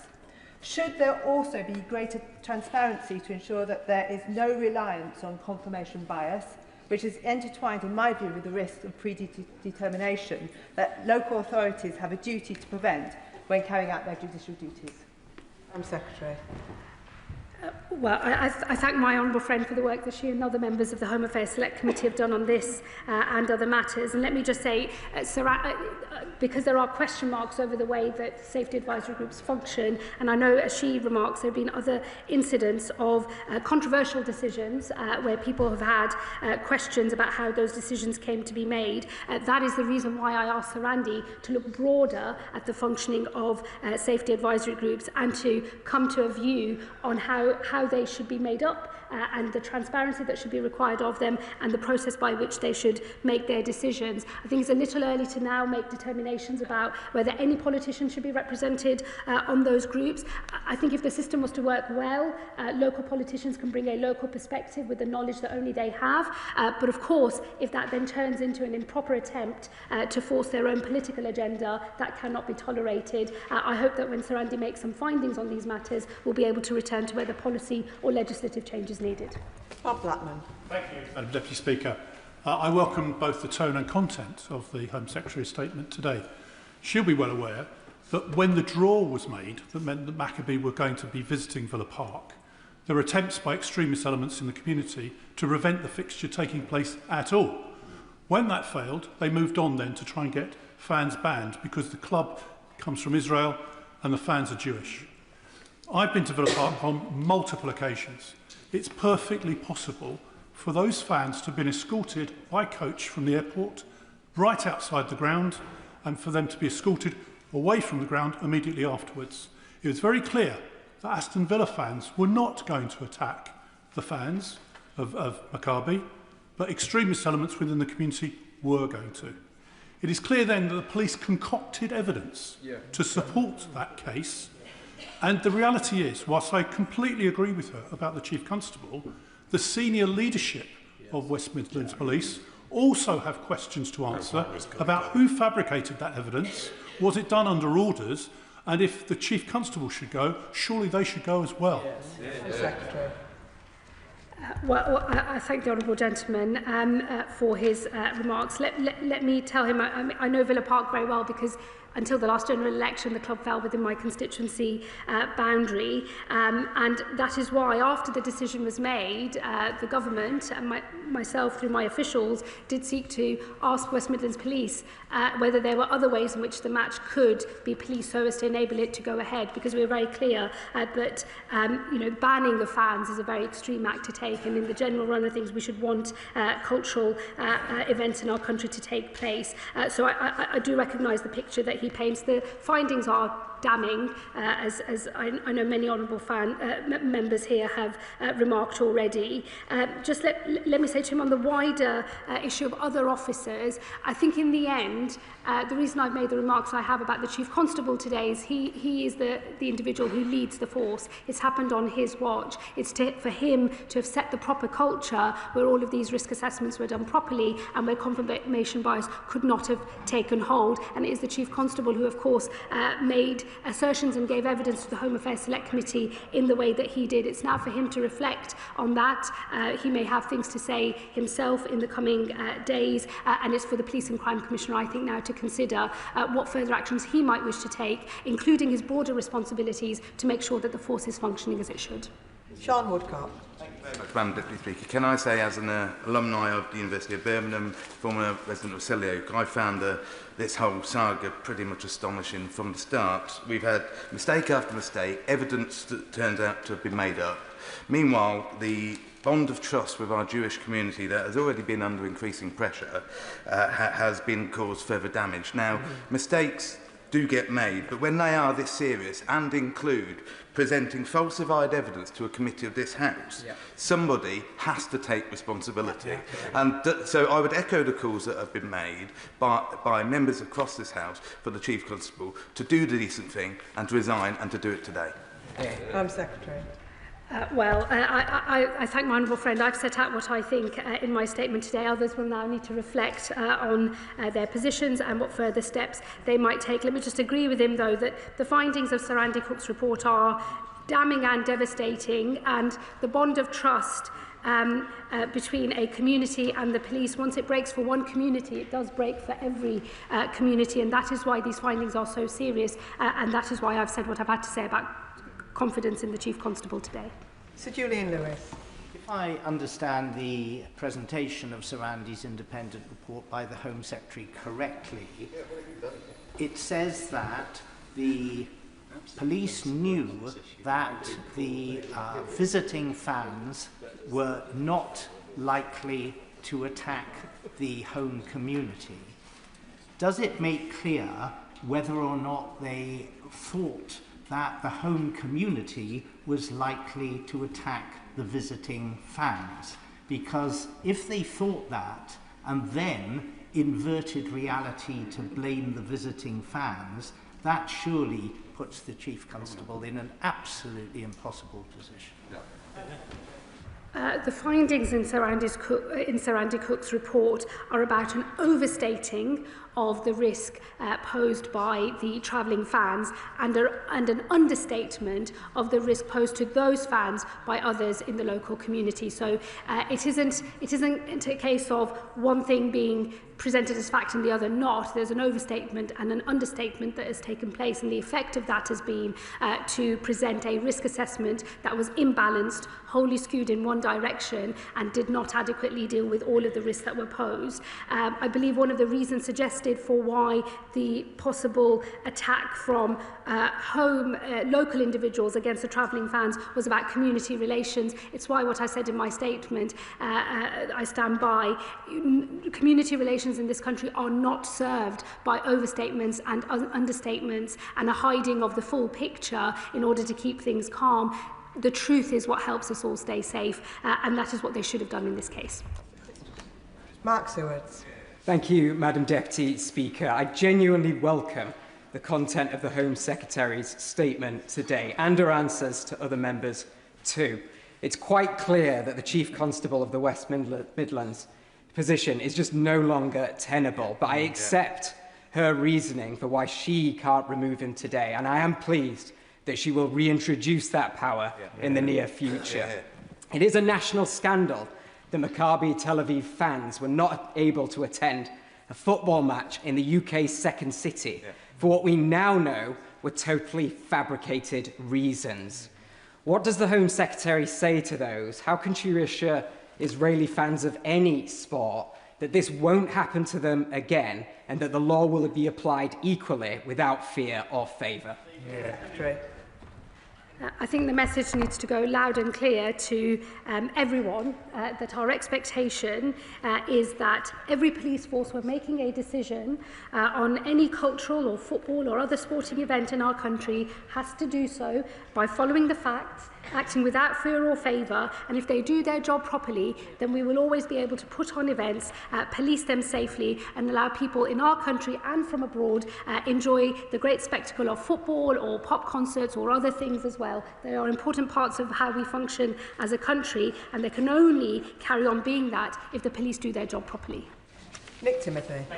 Speaker, can the Home Secretary confirm that the Prime Minister was also told that a ban was likely in advance of the announcement? The Home Office and Number 10 were in touch according to the official documents. Was she told of the intelligence of the 5th of September that armed Islamists intended to attack the Israelis? And on the point about operational independence, I do worry she's overstating things. It is obviously wrong for politicians to tell police officers who to investigate or arrest, but for public order situations, there's often a role for the Home Secretary when the planning work is underway before the operation. That's recognised in law, and it's why the Prime Minister himself has called for particular policing decisions in public order situations in advance. So can she confirm, when she was told that the police would seek a ban on away fans, she didn't ask to see the intelligence to justify the ban? Did she test the logic? Is it really true that she did nothing at all? Home Secretary. Well, let me say to the honourable gentleman, he's presenting a particular picture of operational independence, which he knows is a difficult line to tread for all Home Secretaries and something that is guarded very closely by police. But it would have been wholly inappropriate for me to try and carry out either my own risk assessment and if I was, as I was subsequently able to do once a decision was made challenging West Midlands Police on the basis on which those decisions, I was dependent on what they would have been telling, I would have been dependent on what they would have been telling me in the first place. I was not told that they would seek a ban on visiting fans. I was told that it was that all options were on the table, so it was one of the things that was being considered, but I was not told that it was going to be done. So I would refer him to Sir Andy's letter and the final page in the first paragraph of that letter, which sets out what actually happened, and I absolutely refute any suggestion that I was told definitively on the 8th of October in the way that the Chief Constable has suggested happened. That did would not happen. Let me say to him on contact between the Home Office and Number 10, that would have happened in the usual way, but the first any of us were aware of the decision being brought forward, being made earlier than anticipated, and that a ban was going to be pursued was on the 16th of October. Sorry. And I was not given any intelligence about any armed or planned armed attacks by local people. That was never put to me. Paul Carla. Thank you, Madam Deputy Speaker. As a member of the Home Affairs Select Committee, I asked Chief Constable Guildford on 2 occasions whether AI was used in the preparation of the police report, and he denied it both times. So I'm pleased the truth has emerged and he's now considering his position. However, can I press the Home Secretary on the use of AI? I hear what she said, but whilst we await the Home Office's guidance, can she issue preliminary instructions to Chief Constables asking them not to use AI in such circumstances? Well, I thank the honourable gentleman, and particularly for his assiduous work on the Home Affairs Select Committee in relation to the hearings on this matter. Look, I would hope all police leaders today have heard loud and clear the issue in relation to AI. I don't think any of them would want to fall foul of an AI hallucination. I think that at best that is a deeply embarrassing finding, but actually is pretty damning of the overall approach taken in this case, and I'm sure all police chiefs will want to make sure they don't come into the same position. The Home Office will set out our broader vision for how AI should be used by policing, because it clearly does have a role to play, but the way in which they should hold themselves to account and the regulations by which the use of AI should be monitored, so we can all have confidence that it's being used appropriately. Iqbal Mahmood. Thank you, Madam Deputy Speaker. I thank the Home Secretary for her statement, and any procedural failings by our police force or any public authorities must be investigated and corrected and prevented. The report or the letter by Sir Andy Cook does mention that certain risks were overstated and understated, and that should be balanced. But the statements in this House, the incidents in Amsterdam, were completely fabricated, are also statements that are fabricated. He does acknowledge there's evidence that Maccabi Tel Aviv fans targeted Muslims and pro-Palestinians in Amsterdam. A report by Kick It Out Israel identified 118 incidents of racist chanting by Maccabi Tel Aviv fans during 2024 and 2025, the highest for any club in the Israeli Premier League. UEFA fined Maccabi Tel Aviv €20,000 and imposed a suspended away ban fan for their match against... Order. This question... Sit down, please, when I'm stood up. This question needs to be a question to the Home Secretary. Sorry. Iqbal Mahmood. My apologies, Madam Deputy Speaker. It's open season on Islamophobia in this room, and I am completely against any kind of racism, and anti-Semitism must be quashed, but so should Islamophobia. Will the Home Secretary confirm that there is no reference to anti-Semitic decision-making by the police in Sir Andy Cook's report, and there's no mention of any Islamist influence, because I have the report in front of me, in his report? Home Secretary. Well, what I would say to the honourable gentleman, and indeed all members of the House, is we should be led by the findings of the independent inspector. He's been very clear on where evidence was overstated. He's been very clear about where it was understated. He said that he believes confirmation bias was at work, and there are very significant failings of West Midlands Police in this matter, and that is why I have said what I have had to say in my statement today. Let me just say more broadly to him and to everybody else, I just reiterate the point. There are people in this country who want to set our minority communities against one another. Every member of this House should want to police that boundary and make sure that does not take hold in our country. But we can all only be confident that we are all subject to the same law across wherever we are in this country if we can trust that the police will apply themselves without fear or favour. It is in everyone's interest to make sure that these issues are dealt with properly, and every citizen deserves the same sort of response from the police, that when they tell us something is true, we can believe them. That's what's not happened in this case, and that's what needs to happen in the future. And point of order, Sir Alex Shelbrooke. Thank you, Madam Deputy Speaker. Madam Deputy Speaker, I seek your guidance on whether it is appropriate for members of this House to call into question the intentions of members when asking questions relating to this issue in the Home Secretary and accusing us all of peddling Islamophobia. Should withdraw it. Can I remind all members to be careful of their language, to be moderate in their language and treat this chamber and members within this chamber with respect, and then we can't go far wrong. Whilst it's not a point of order, it is a matter for the chair, and I thank the honourable gentleman for raising that. That concludes the statement.